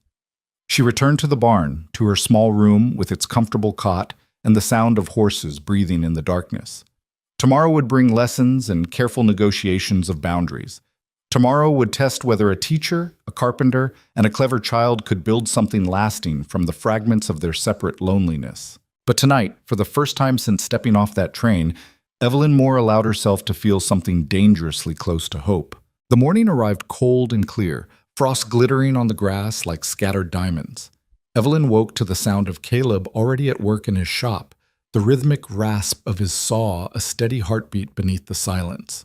She dressed quickly in the chilly air, splashed icy water on her face from the basin, and made her way to the cabin where Lila was already awake, sitting at the table with her worn primer open before her. "I've been practicing my letters," the girl announced proudly, showing Evelyn a slate covered in careful script. "I want to be ready for proper lessons." "You're more than ready," Evelyn assured her, genuinely impressed by the girl's dedication. "Now, let's see what you really know." They spent the morning in assessment, and with each passing hour, Evelyn's admiration grew. Lila could read at a level far beyond her years, her comprehension remarkable. Her arithmetic was shakier. Caleb had taught her basic addition and subtraction, but nothing more complex, and her knowledge of history and geography was spotty, gleaned entirely from whatever books had happened to come her way. But her hunger to learn was boundless, her questions insightful, her memory exceptional. By midday, Evelyn had mapped out a comprehensive curriculum that would challenge Lila without overwhelming her. They were deep in discussion about multiplication tables when Caleb appeared for lunch, pausing in the doorway to watch them bent together over the slate. "She's extraordinary," Evelyn told him quietly while Lila was washing her hands. "I've taught girls twice her age with half her ability. She has a genuine gift." Something shifted in Caleb's expression, pride mixed with sadness. "Her mother was clever too. Sarah could figure numbers faster than anyone I knew, kept all the accounts when we first came here, planned everything down to the penny." He paused, then added, "I'm glad Lila takes after her in that way." They ate lunch together, and this time the conversation flowed more easily. Lila chattered about her lessons, demonstrating her newly learned multiplication facts, and even Caleb smiled slightly at her enthusiasm. It was a small moment, ordinary in its domesticity, but Evelyn felt its significance. This was what Lila had been seeking, not just education but connection, the simple warmth of 3 people sharing a meal and conversation. The days that followed fell into a rhythm that felt both strange and natural. Mornings were for lessons, reading, writing, arithmetic, with breaks for recitation and discussion. Afternoons, Lila practiced what she'd learned while Evelyn prepared the next day's materials and occasionally helped with household tasks, despite Caleb's restrictions. Evenings brought supper together, the conversation gradually becoming less stilted, more genuine. Caleb remained distant, but not hostile. He listened when Lila shared what she'd learned, asked occasional questions, even smiled now and then at his daughter's excitement. And sometimes, when he thought no one was watching, Evelyn would catch him looking at them with an expression she couldn't quite read, longing, perhaps, or regret, or something more complicated still. On the fourth day, Mrs. Peterson arrived. Evelyn heard the wagon before she saw it, the rattle of wheels and creak of wood announcing visitors. Lila ran to the window, her face lighting up. "It's Mrs. Peterson! Papa, Mrs. Peterson's here!" Caleb emerged from his workshop, wiping sawdust from his hands, his expression guarded. A stout woman in her 50s climbed down from the wagon with surprising agility, her sharp eyes taking in everything, the cabin, the workshop, and especially Evelyn, who'd stepped outside with Lila. "Caleb Grant," Mrs. Peterson called, her voice carrying authority. "I heard interesting news in town yesterday. Thought I'd come see for myself if the gossip was true." "Margaret," Caleb nodded stiffly. "What gossip would that be?" "That you've taken in a mail-order bride, that she arrived unexpected and you're keeping her in your barn." Mrs. Peterson's gaze fixed on Evelyn, assessment clear in every line of her weathered face. "You must be Miss Moore." "I am, though I'm not a mail-order bride, precisely. The situation is rather more complicated." "I imagine it is." Mrs. Peterson moved closer, studying Evelyn with the thoroughness of someone accustomed to judging horseflesh and character with equal skill. "You look educated, city-bred. What brings someone like you to the middle of nowhere?" "Mrs. Peterson," Caleb interjected, his tone warning. "Miss Moore is here as Lila's teacher, that's all." "Is that so?" The older woman's eyebrows rose. "And how are you paying for a teacher, Caleb? Last I heard you were barely scraping by." "That's my business. It's the business of anyone who cares about that child's welfare." Mrs. Peterson turned to Lila, her expression softening. "Hello, sweetheart. Are you well? Is this woman treating you kindly?" "Oh, yes, Mrs. Peterson. Miss Evelyn is wonderful. She's teaching me so many things, multiplication and geography and the history of Rome and—" "Slow down, child." But Mrs. Peterson was smiling now, the suspicion in her eyes easing slightly. She looked back at Evelyn. "May I see your teaching materials? I'd like to understand what you're offering this girl." "Of course." Evelyn led her into the cabin, spreading out the makeshift slate, the organized books, the carefully written lesson plans. Mrs. Peterson examined everything with meticulous attention, occasionally asking questions about methodology or curriculum. Finally, she nodded. "You know your business, Miss Moore. I'll grant you that. But I need to understand your intentions here. Pine Hollow may be small, but we look after our own. If you're here to take advantage of Caleb's situation or to harm that little girl in any way, I would never harm Lila. I'm here because she needs an education, and I'm qualified to provide one. That's the extent of my intentions." "And the extent of Caleb's intentions? Forgive my bluntness, but a young woman living on a widower's property, teaching his daughter, people will talk. Are you engaged to be married?" "No." "Planning to be?" "No. Mr. Grant has made it very clear that our arrangement is purely professional. I'm a teacher, he's my employer, nothing more." Mrs. Peterson studied her for a long moment, then sighed. "I believe you, though whether Caleb believes it himself is another matter entirely. That man's been alone too long, and loneliness does strange things to people's judgment." She stayed for another hour, drinking tea and interrogating Lila about her lessons. The girl performed beautifully, demonstrating her knowledge with such pride that even Caleb, watching from the doorway, couldn't hide his pleased expression. Before she left, Mrs. Peterson pulled Evelyn aside. "You seem genuine, Miss Moore, and that child is thriving in ways I haven't seen since her mother died. But be careful. Caleb's built walls around his heart so high that even his own daughter can barely scale them sometimes. Don't mistake his acceptance of your teaching for anything deeper, and don't let yourself hope for more than what's been offered." I won't, Evelyn promised, though the words felt hollow even as she spoke them. Mrs. Peterson left, and life returned to its rhythm. But something had shifted. The visit had made their arrangement feel more real, more public. People in town would know about Evelyn now. They would watch and judge and gossip. The pressure of outside eyes added weight to what had been, until now, a private arrangement. That night, after Lila had gone to bed, Caleb approached Evelyn as she was preparing to return to the barn. "I think we should tell Lila about the winter arrangement," he said without preamble. "The week's almost up, and she'll be distraught if she thinks you're leaving. Better to tell her now that you're staying longer." "Are you certain? We agreed to wait until the week was complete." "I'm certain. You've proven yourself these past days. Lila's learning more than I could have taught her in years. And—" he hesitated, choosing his words carefully. "You've been good for her in other ways, too. She laughs more, talks more, seems lighter somehow. She's a remarkable child, Caleb. You've done well with her. I've kept her alive. You're teaching her to actually live. There's a difference." He ran a hand through his hair, a gesture of frustration or fatigue or both. "We'll tell her tomorrow morning. Together, so she understands the terms clearly. This is a winter arrangement only. Come spring, we reassess. I don't want her thinking this is permanent." "I understand." But the next morning, before they could share their news, everything changed. They were just finishing breakfast when horses approached, multiple horses, moving fast. Caleb's head snapped up, his body going tense with instant wariness.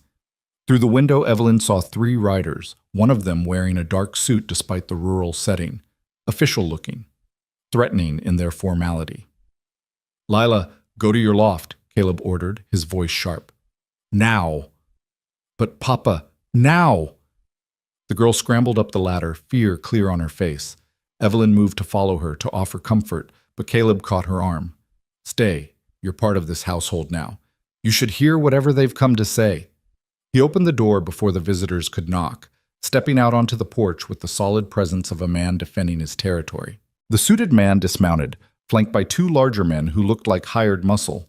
Up close, Evelyn could see official papers clutched in the suited man's hand and her stomach clenched with foreboding. "Caleb Grant?" the suited man asked, though his tone suggested he already knew the answer. "That's right.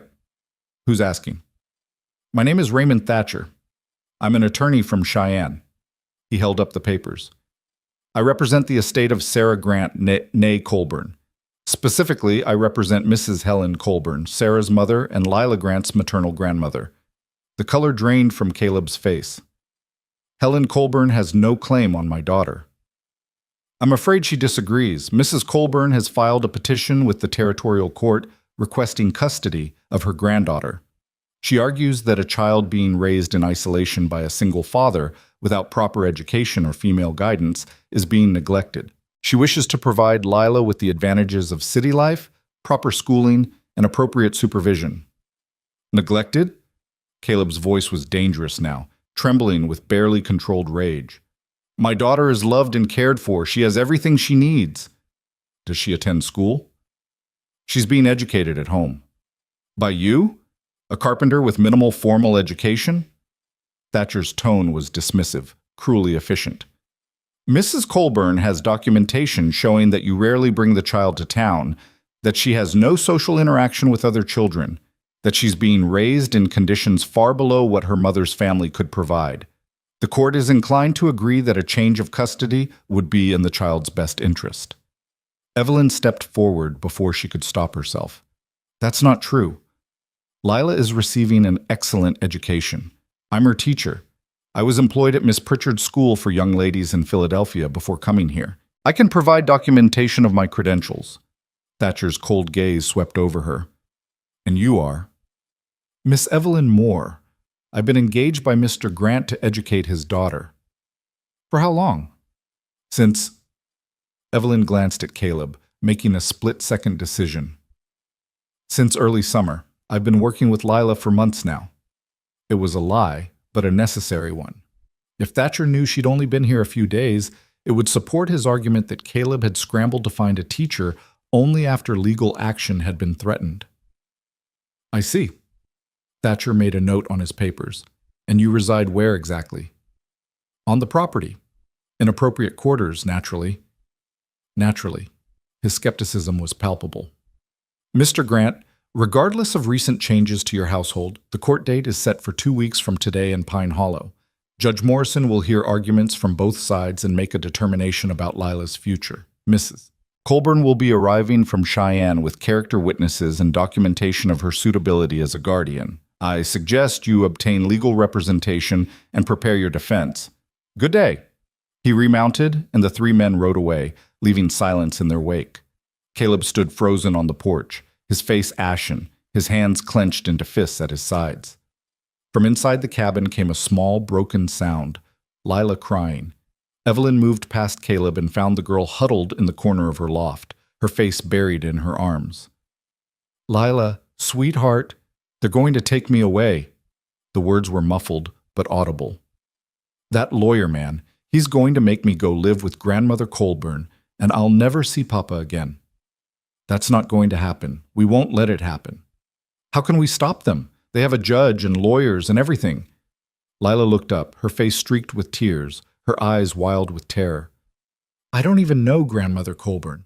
Mama never talked about her. Why does she want me now? Evelyn had no good answer to that question. Instead, she gathered the trembling child into her arms and held her while she sobbed. Below, she could hear Caleb pacing, his boots heavy on the wooden floor. The sound of a man trapped, desperate, searching for solutions that didn't exist. After a while, Lila cried herself out and fell into exhausted sleep. Evelyn climbed down from the loft to find Caleb sitting at the table, his head in his hands, looking more defeated than she'd thought possible. Caleb, don't. His voice was raw. Don't tell me it'll be fine. Don't tell me we'll fight this. I know what this is. Helen Colburn has money, influence, everything I don't have. She can give Lila tutors and music lessons and fancy dresses. What can I give her? A cabin in the woods and a father who barely speaks? You can give her love, stability, a home where she's wanted for herself, not as some prize to be claimed. That won't matter to a judge. They'll look at what she wrote, that Lila's isolated, uneducated, neglected, and they'll look at me, a widower barely making ends meet, no wife to help raise her, working all hours just to survive. Then they'll look at Helen Colburn, wealthy widow, fine house in Cheyenne, respectable position in society. Who would you choose? I'd choose the parent who actually loves the child. Love doesn't pay for schooling or dresses or a future. He looked up at her then, and his eyes were haunted. Sarah begged me, before she died, made me promise I'd never let her mother have Lila. Helen Colburn is a cold, controlling woman who made Sarah's life miserable. That's why we left Cheyenne, why we came to the middle of nowhere to start over. Sarah wanted our daughter raised free, not shaped into some society ornament, and now I'm going to break that promise because I'm not enough to keep her safe. You are enough, and you're not alone in this fight. Evelyn sat down across from him, forcing him to meet her eyes. Tell me about Helen Colburn. Why didn't she fight for custody before now? She didn't know Lila existed. Sarah and I eloped against her mother's wishes. She'd wanted Sarah to marry some wealthy merchant. When Sarah wrote telling her we were married and expecting, Helen sent back a letter disowning her, said she had no daughter anymore. So we never contacted her again, even after Sarah died. I thought... His voice broke. I thought she didn't care. Then something changed. Something made her decide to pursue custody now, after 7 years of absence. I don't know what. Unless, Caleb frowned, thinking, unless someone from Pine Hollow wrote to her, told her about our situation, maybe thinking they were helping. Who would do that? I don't know. But whoever it was, they've destroyed us. How do I fight this, Evelyn? I can't afford a lawyer. I don't know anyone with influence who'd speak for me. And even if I could prove Lila's being educated now, they'll say it's too little, too late. Evelyn's mind raced, sorting through possibilities, searching for strategies. She'd grown up watching her father, a lawyer, prepare cases, argue before judges, build defenses from fragments of truth and procedure. The knowledge was old, maybe unreliable, but it was all they had. The court date is in 2 weeks. That gives us time to build a case. First, we document everything about Lila's education, her progress, her curriculum, her advanced abilities. We show that she's not neglected, but thriving. Second, we find character witnesses who'll testify to your fitness as a father. Third, we research Helen Colburn's background, find any weakness in her claim that we can exploit. That's a lot to do in 2 weeks. Then we better start now. She stood, pacing, her teacher's mind organizing information into manageable pieces. Mrs. Peterson, would she testify for you? Maybe. She's known us since we arrived, seen how I've raised Lila. Sheriff Turner? Possibly. He's never had cause to question my parenting. Who else? Who in town knows you well enough to speak to your character? Caleb listed several names. The owner of the general store where he sold his furniture, the minister who'd buried Sarah, a few customers who'd commissioned large pieces and had visited the property. It wasn't much, but it was something. And we need to show the court that Lila has stability here. Not just education, but a proper home environment with appropriate female guidance. Evelyn paused, an idea forming. What if we told them we're engaged? What? Not truly engaged, but if we presented ourselves as planning to marry, it would address their concerns about you raising a daughter alone. It would show that Lila has a maternal figure in her life, that there's stability and respectability in her home situation. Caleb stared at her as if she'd suggested something obscene. You want us to lie to a court? I want us to present the best possible case for keeping Lila with her father. And the truth is, I am here providing maternal guidance and education. The only difference between our actual situation and an engagement is a future promise of marriage.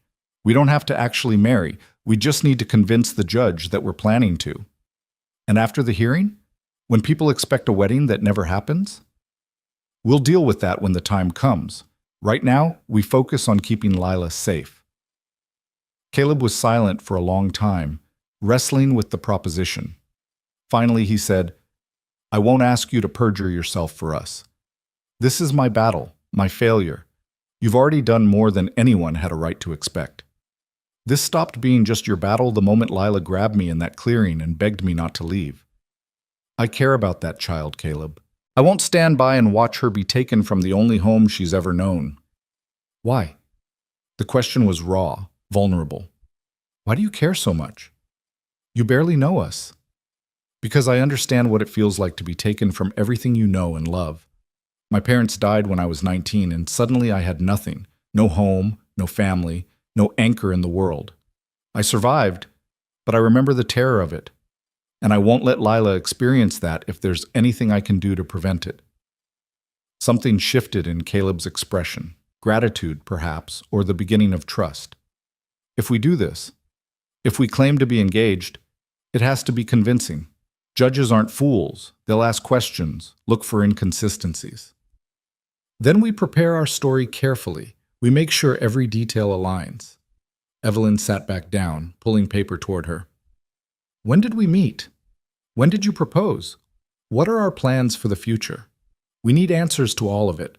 They spent the next hour constructing their fiction, building a courtship that never happened, creating a future they had no intention of pursuing. It felt dishonest and desperate and necessary all at once. By the time they finished, the story was plausible. Caleb had advertised for a teacher, Evelyn had responded, they'd corresponded for months before she arrived. Upon her arrival, they'd discovered a connection deeper than employer and employee. A proposal had followed, quiet and simple, suitable for two practical people building a life together. It sounds almost real when you tell it like that, Caleb said quietly. The best lies always contain elements of truth. A sound from the loft reminded them that Lila was still there, still listening, still absorbing everything. Caleb called up to her. Lila Bug, come down here. We need to talk. The girl climbed down slowly, her eyes red-rimmed and swollen. She looked between them with such fragile hope that Evelyn's heart ached. Are you really going to pretend to be engaged? Lila asked. I heard everything. We're considering it, Caleb said carefully. But only if you understand what it means. It would be pretend, Lila, for the judge to help us keep you here. It wouldn't be real. But it could become real. Lila's voice was small but insistent. Couldn't it? If you pretended long enough, maybe you'd stop pretending and start meaning it.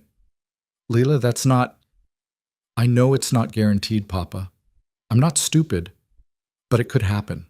And even if it doesn't, even if it's pretend forever, at least I get to stay with you. At least I don't have to go live with a grandmother who never wanted Mama and probably doesn't really want me either. The blunt wisdom of children. Evelyn exchanged a glance with Caleb and saw her own thoughts reflected in his eyes. How did they explain to a 7-year-old the complexities of adult deception, the dangers of false hope, the probability of future heartbreak? "We'll do what we must to keep you safe," Caleb said finally. "But Lila, you have to promise me something. You have to promise you won't build dreams on top of our pretending. Miss Evelyn is helping us because she's kind, not because she wants to be your mother or my wife. When this is over, things might go back to how they were before. You need to be prepared for that. I promise I'll try." It was the best Lila could offer, and they all knew it was probably a lie. But what choice did they have? The days that followed were a whirlwind of preparation. Evelyn worked with Lila for hours each day, documenting every lesson, every advancement, creating a portfolio of work that would demonstrate exceptional progress. Caleb rode to town and spoke with potential witnesses, coming back each evening with reports. Some people willing to testify, others hesitant to get involved in legal matters, a few outright refusing. Sheriff Turner agreed to speak on Caleb's behalf, attesting to his character and his care of Lila.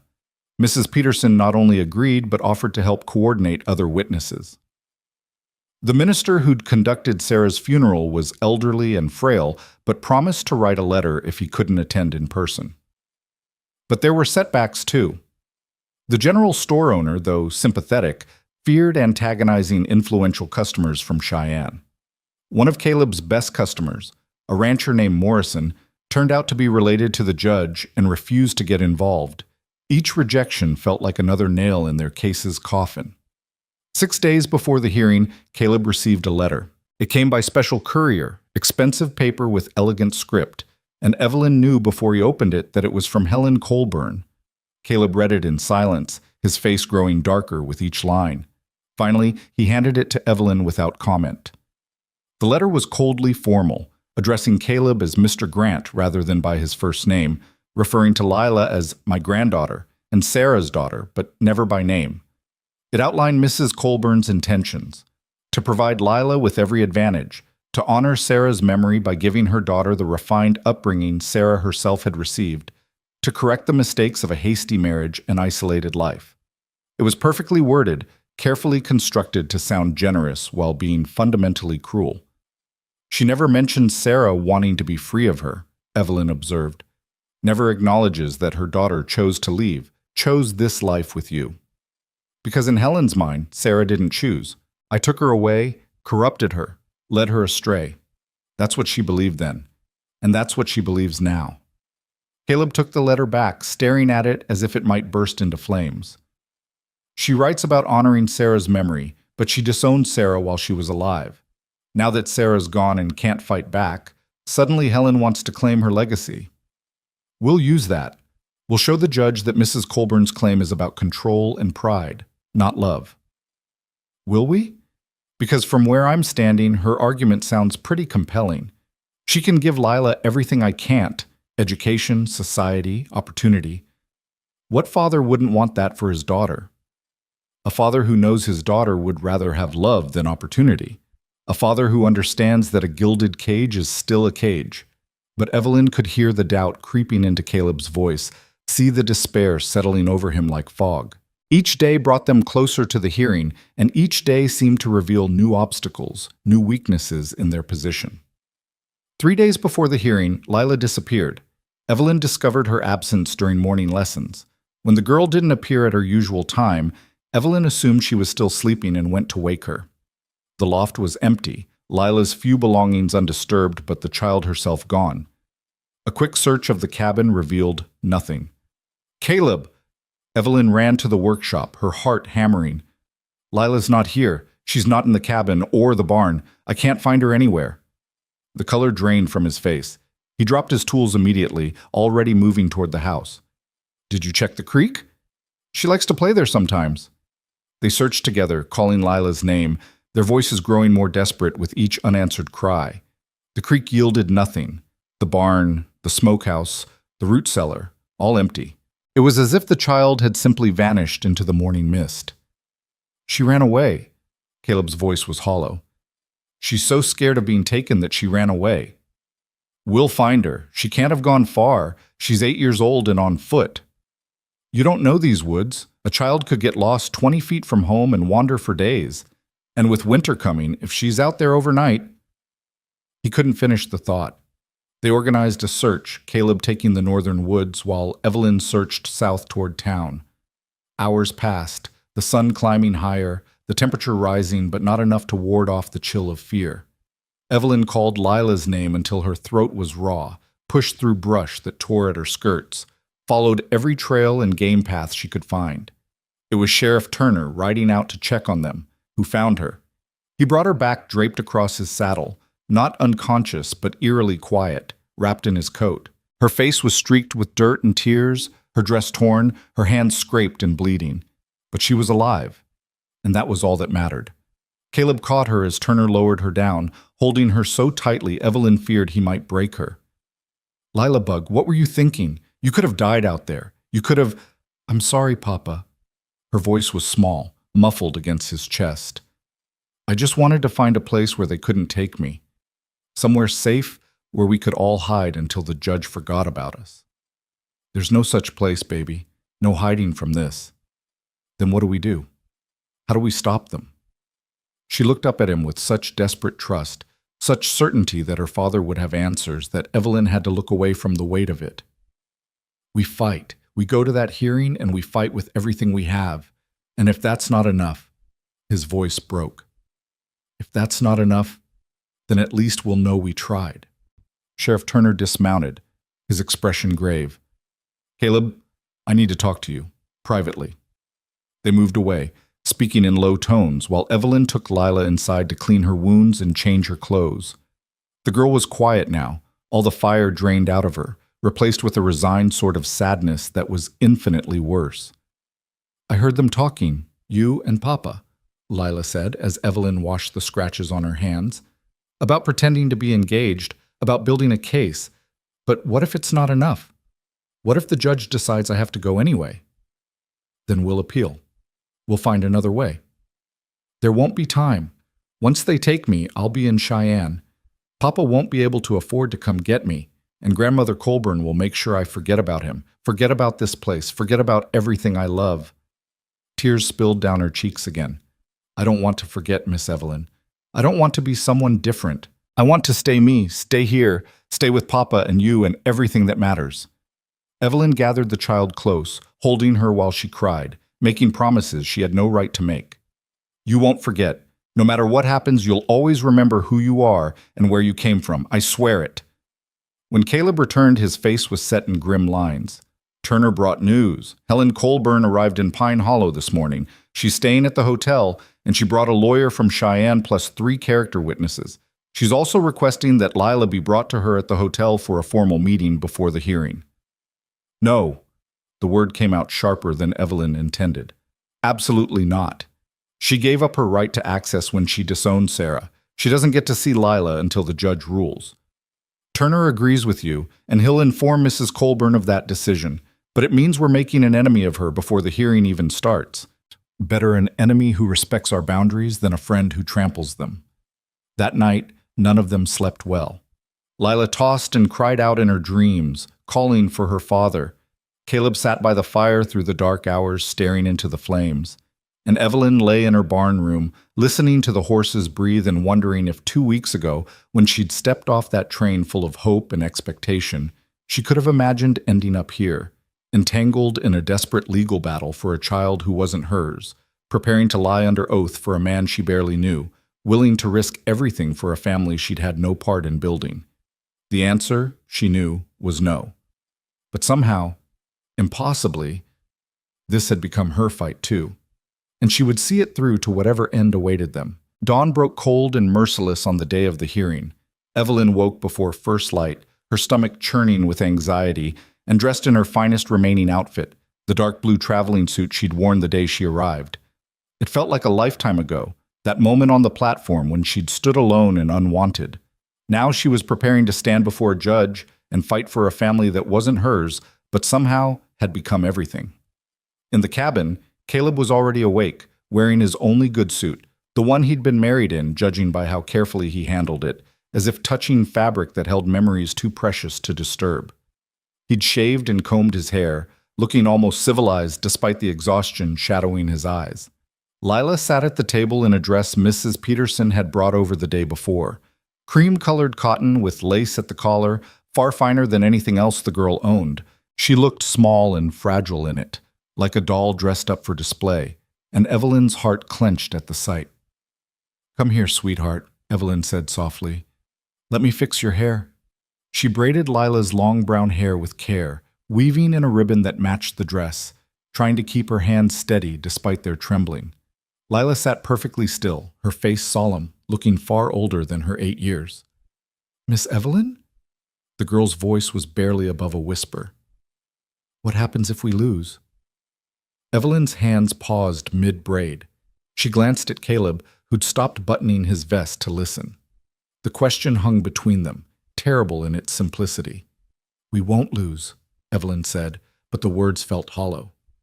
"But what if we do? Will I ever see you and Papa again?"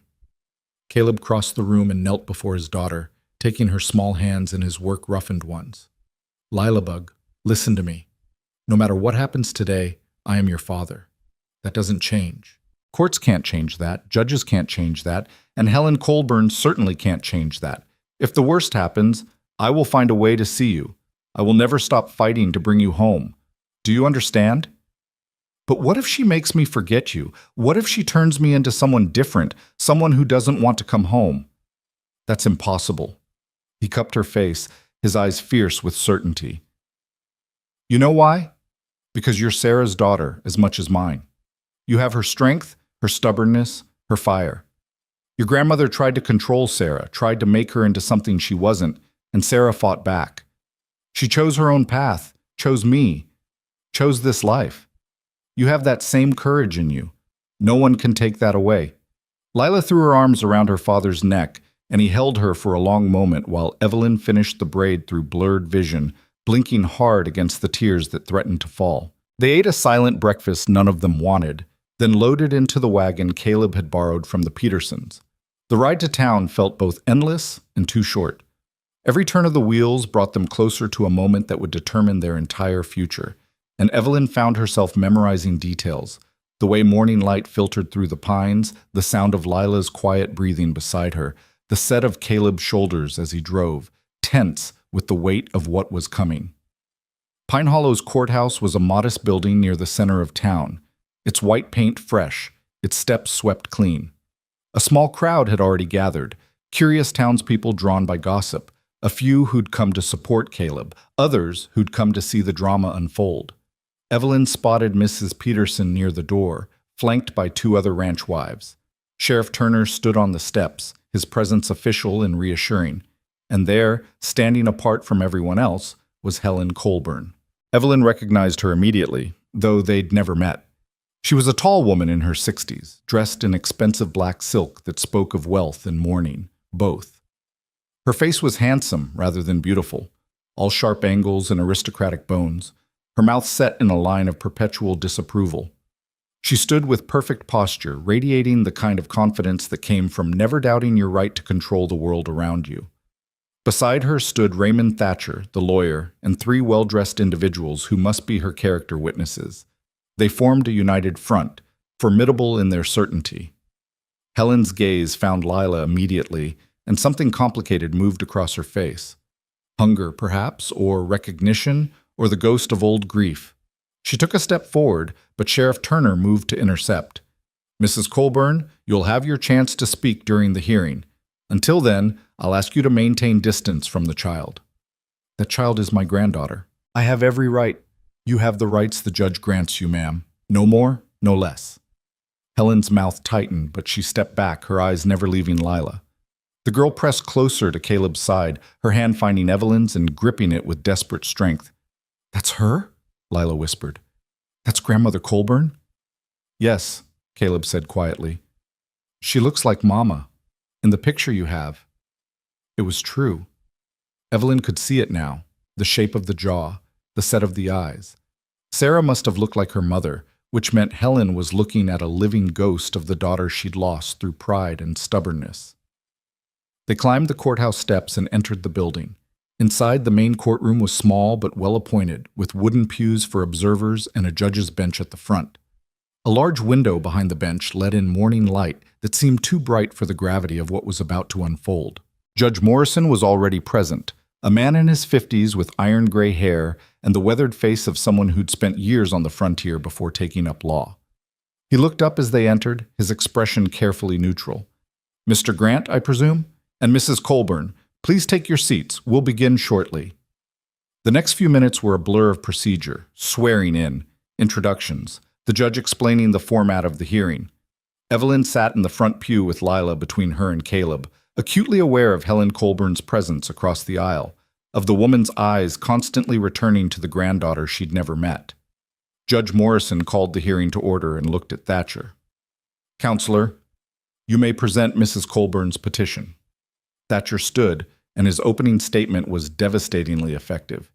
He painted a picture of Lila as an isolated, neglected child living in poverty, with a father too consumed by grief and work to properly care for her. He described Helen Colburn's mansion in Cheyenne, her social standing, her ability to provide the finest education, the most refined upbringing. He presented letters from Cheyenne residents attesting to Mrs. Colburn's character, her involvement in charitable works, her longing to honor her late daughter by caring for Sarah's child. "Mrs. Colburn doesn't seek to replace Mr. Grant as Lila's parent," Thatcher concluded. "She seeks to supplement his care with the advantages only she can provide. A child deserves every opportunity, Your Honor. Mrs. Colburn can offer opportunities Mr. Grant, through no fault of his own, simply cannot match."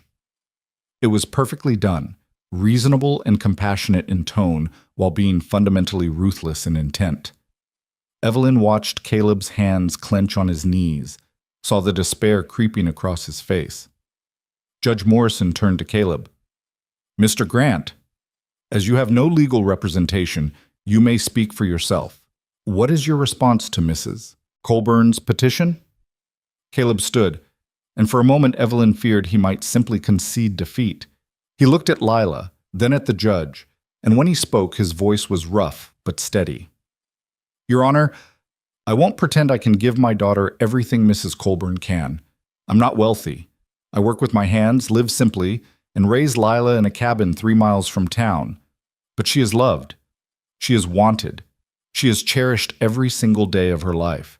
Her mother died bringing her into this world, and with her last breath, Sarah made me promise I'd keep our daughter safe from the kind of control she herself escaped. Mrs. Colburn disowned Sarah for choosing me, for choosing freedom over society. Now she wants to claim the child she never acknowledged while Sarah was alive. That's not love, Your Honor. That's possession." "You claim the child is loved," Judge Morrison said. "Yet Mr. Thatcher's investigation suggests she receives no formal education, has no contact with other children, and lives in isolation that some might consider harmful to her development." "Those things were true," Caleb admitted. "Until recently, but circumstances have changed." He gestured to Evelyn. "This is Miss Evelyn Moore, my fiancée and Lila's teacher. She's been providing my daughter with an exceptional education for the past several months." The lie came smoothly, and Evelyn stood to support it, moving to Caleb's side with what she hoped looked like natural affection. "Miss Moore," the judge said, studying her, "you're a teacher by profession?" "Yes, Your Honor. I was employed at Miss Pritchard's School for Young Ladies in Philadelphia for 6 years before coming west." She'd prepared for this, had her credentials ready. "I can provide documentation of my qualifications and examples of Lila's work if you'd like to examine them." "I would indeed." Evelyn presented the portfolio they'd assembled, samples of Lila's writing, her arithmetic work, her drawings for geography lessons, her essays on history. The judge examined each page carefully while the courtroom waited in tense silence. "This is impressive work," he admitted, "particularly for a child of 8. Miss Moore, how long have you been working with Lila?" Here was the dangerous moment, the lie they had to maintain. "Since early summer, Your Honor. Mr. Grant and I corresponded for some time before I traveled west. Once I arrived and began teaching Lila, we discovered our connection went beyond a professional arrangement. How convenient, Thatcher interjected. A teacher appears precisely when Mr. Grant faces legal action regarding his daughter's education. Your Honor, I submit that this is a transparent attempt to address neglect only after being caught. Miss Moore arrived months before any legal action was initiated, Caleb said sharply. We had no knowledge of Mrs. Colburn's intentions until 2 weeks ago. Can you prove Miss Moore's presence before then? Do you have witnesses who can attest to seeing her at your property prior to the legal notice? The question hung like a blade. They had no such witnesses because Evelyn had only been there 2 weeks. But before the silence could damn them, Mrs. Peterson stood in the gallery. I can attest to it, Your Honor. Every head turned toward her. The judge raised his eyebrows. Mrs. Margaret Peterson, is it? You're willing to testify? I am. I visited the Grant property regularly over the years, bringing supplies and checking on Lila. I first met Miss Moore in July when I stopped by and found her teaching Lila mathematics on the porch. We had a pleasant conversation about education methods, and I've seen her there on multiple occasions since. It was a blatant lie, told with such calm certainty that even Evelyn almost believed it. Mrs. Peterson's eyes met hers briefly, and Evelyn saw the fierce determination there. This woman would perjure herself to protect a child she cared about. Thatcher looked furious but couldn't directly challenge a witness's testimony without evidence. Even accepting Miss Moore's presence, he said tightly, the question remains whether Mr. Grant can provide appropriate guidance for a young girl. A child needs a mother's influence, stable female companionship. Which she'll have, Caleb interrupted. Miss Moore and I are engaged to be married. She'll be Lila's stepmother. When is this wedding planned? Spring, Evelyn said smoothly. After the winter weather passes. We're practical people, Your Honor. A winter wedding in Wyoming territory would be difficult for guests to attend. Judge Morrison leaned back, considering. Miss Moore, this is a serious undertaking. You're prepared to marry Mr. Grant and assume responsibility for his daughter? I am, Your Honor. I've come to love both of them dearly. The words weren't entirely false. She did care about them, had come to care more than she'd expected. The emotion in her voice was real, even if the engagement wasn't. And you, Mr. Grant, you're prepared to marry Miss Moore. Caleb looked at Evelyn, and something passed between them. An acknowledgement of the lie they were building, but also something deeper, something unspoken. Yes, Your Honor. Evelyn is everything I could want for myself and for my daughter. The judge made notes, his expression unreadable. Then he turned to Helen Colburn.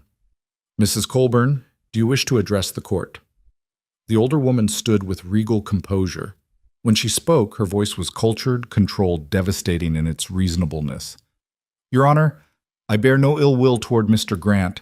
I'm certain he loves his daughter in his fashion, but love alone doesn't prepare a child for the world. My daughter Sarah was raised with every advantage: education, culture, refinement. She knew music and literature, spoke French, moved with grace in society.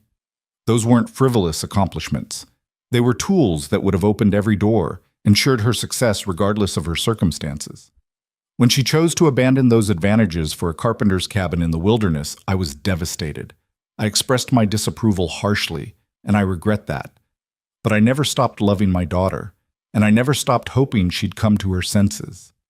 She paused, and genuine emotion cracked through her composure. Sarah died before we could reconcile. I've lived with that grief for 8 years, but I have a chance now to honor her memory by ensuring her daughter doesn't suffer the same limitations Sarah chose to impose on herself. Lila deserves to know the world beyond these woods. She deserves to develop her obvious intelligence in the finest schools, to learn grace and culture, to have every opportunity I gave Sarah. Keeping her here, however much she's loved, is a form of imprisonment. It was powerfully said, and Evelyn could see it landing with the judge. Helen Colburn wasn't a villain. She was a mother who'd lost her daughter and genuinely believed she was fighting for her granddaughter's best interests. That made her far more dangerous than simple malice would have been. Your Honor, Evelyn said before she could stop herself. May I speak? Judge Morrison looked surprised but nodded. Briefly, Miss Moore. Mrs. Colburn speaks of opportunities and advantages, and I don't doubt she could provide them. But there's one thing she hasn't mentioned, what Lila wants. That child has a voice, has preferences, has feelings about her own future. Shouldn't those be considered? Miss Moore, an 8-year-old child lacks the maturity to make such decisions. That's why adults make them for her. But surely her feelings should weigh in the balance. If she's terrified of leaving her father, miserable at the thought of being taken from her home, doesn't that matter? Of course it matters, but children often resist what's best for them. They prefer candy to vegetables, play to study. We don't let children dictate their own upbringing. This isn't about candy versus vegetables, Your Honor. This is about taking a child from the only parent she's ever known and giving her to a stranger who disowned her mother. That's not what's best for her. That's what's convenient for someone else's conscience. Miss Moore, the judge said sternly, you're approaching contempt. Sit down. Evelyn sat, her heart hammering, knowing she'd gone too far but unable to regret it. Beside her, Lila was crying silently, tears streaming down her face, and Caleb had his arm around her shoulders, holding her together. The judge called several witnesses. Sheriff Turner testified to Caleb's character, describing him as hardworking and devoted to his daughter. Mrs. Peterson spoke about Lila's care and happiness.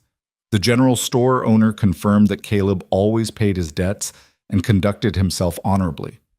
But Thatcher countered with his own witnesses. A banker from Cheyenne who described Helen Colburn's substantial wealth and charitable works.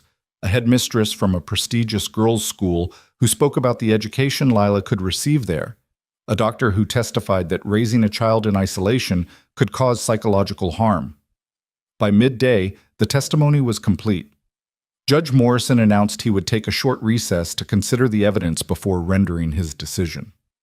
The courtroom emptied into the corridor, people clustering in nervous groups. Caleb stood apart with Lila, the girl pressed against his side, both of them silent. Evelyn joined them, and they formed a small circle of shared dread. Whatever happens, Caleb said quietly, speaking to both of them, I need you to know I'm grateful. Evelyn, you've sacrificed your reputation, possibly opened yourself to legal consequences, all for a child who isn't yours. I'll never forget that. And Lila, his voice broke. Lila Bug, you are the best thing I've ever done, the only thing that matters. No judge can change that. Papa, I don't want to go. Please don't let them take me. Please. I'm trying, baby. I promise I'm trying. Across the corridor, Helen Colburn stood with her entourage, occasionally glancing their way with an expression Evelyn couldn't quite read. Finally, the older woman approached, her steps careful, controlled. Mr. Grant, she said formally, might I have a word? I don't think that's appropriate, Mrs. Colburn. Please, just a moment, in private. Caleb looked at Evelyn, who nodded slightly. He followed Helen to a quiet corner, leaving Evelyn with Lila. They watched the conversation from a distance, saw Helen speaking, Caleb listening with increasing anger, then Helen saying something that made him go very still. The discussion lasted perhaps 5 minutes before Caleb returned, his face ashen. What did she say? Evelyn asked. She offered me money, $10,000 to voluntarily surrender custody. She said I could use it to expand my business, secure my own future. Said it would be cleaner than forcing the judge to rule, kinder to Lila than a public rejection of my fitness as a father. His hands were shaking. She actually thought I might take it, thought I could be bought. What did you tell her? That I'd burn in hell before I sold my daughter. A clerk appeared, announcing the judge was ready to deliver his decision. They filed back into the courtroom, taking their seats, and the weight of anticipation was almost unbearable. Judge Morrison entered, holding a single sheet of paper, his face grave. I've given this matter careful consideration, he began. Both parties present compelling arguments. Mrs. Colburn can indeed provide advantages Mr. Grant cannot match. However, Mr. Grant demonstrates genuine love and commitment to his daughter, and recent improvements to Lila's circumstances, particularly regarding her education, show his willingness to adapt and meet her needs. He paused, and in that silence, Evelyn felt the future balance on a knife's edge. The question before me is not which parent can provide the most advantageous circumstances, but which can provide the best home. Those are not always the same thing. After careful consideration, I find that the courtroom door burst open. Everyone turned as a small figure ran down the aisle. Lila, who'd somehow slipped away from Caleb's side. She ran straight to the judge's bench, her voice ringing clear despite her tears. "Your Honor, please, please listen to me. I know I'm just a child, and you said children don't get to choose, but this is my life, and I should have some say in it, shouldn't I? I don't want to go to Cheyenne. I don't want to live with Grandmother Colburn. I know she can give me nice dresses and fancy schools, but I don't care about those things. I care about Papa. I care about Miss Evelyn. I care about our cabin and our woods and everything that's mine, really mine, not just things someone else thinks I should want."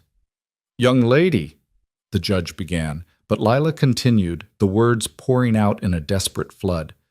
"Papa said Mama chose him even though Grandmother Colburn didn't approve. Mama chose love over advantages. If you take me away from Papa, you're saying Mama's choice was wrong. You're saying love doesn't matter as much as money and education and all those other things, but it does matter. Love matters most, and I love my Papa more than anything in the world. Please don't take me away from him. Please." She was sobbing now, her small body shaking. The courtroom was utterly silent. Even Helen Colburn had tears on her cheeks, though whether from sympathy or recognition of the daughter she'd lost, Evelyn couldn't tell. Judge Morrison looked at Lila for a long moment, then at Caleb, then at Helen. Finally, he spoke. "Mrs. Grant, Miss Grant, return to your father, please." Lila ran back to Caleb, who caught her up and held her fiercely. The judge cleared his throat. "In my years on the bench, I've seen many custody cases. Usually, they involve clear neglect or abuse. This case is different. This involves two parties who both genuinely believe they're acting in the child's best interest. But that child just demonstrated remarkable courage and clarity. She knows her own mind, and she's chosen her home." He looked directly at Helen. "Mrs. Colburn, I cannot ignore the fact that you disowned your daughter when she chose a path different from the one you wanted for her. Now you seek to control her daughter's path in the same way. Your intentions may be pure, but your history suggests a pattern of demanding conformity over accepting individual choice. Sarah Grant chose her life with full awareness of what she was giving up. Her daughter deserves the same freedom." He turned to Caleb. "Mr. Grant, your circumstances have improved significantly with Miss Moore's presence. Your daughter is receiving an education, she has female guidance, and you've demonstrated willingness to adapt to meet her needs. However, I'm troubled by how recently these changes occurred. I question whether they're genuine or merely convenient responses to legal pressure." Evelyn's heart sank. He was going to rule against them despite everything. "Therefore," the judge continued, "I'm issuing a conditional ruling. Custody remains with Mr. Grant, but with stipulations. First, Lila's education must continue at the current level or improve. I want quarterly reports from Miss Moore or another qualified teacher. Second, Mrs. Colburn is granted visitation rights. 2 weeks each summer in Cheyenne to be arranged at mutually agreeable times. This allows Lila to know her grandmother while maintaining her primary home with her father. Third, Mr. Grant and Miss Moore must actually marry within 6 months. If this engagement is merely a convenient fiction to win this case, I'll revisit custody immediately." He struck his gavel. "This hearing is adjourned." The courtroom erupted in whispers. Caleb sat frozen, Lila still in his arms, clearly trying to process what had just happened. They'd won, but at a price. They had to actually get married now, had to make their lie into truth, or lose everything.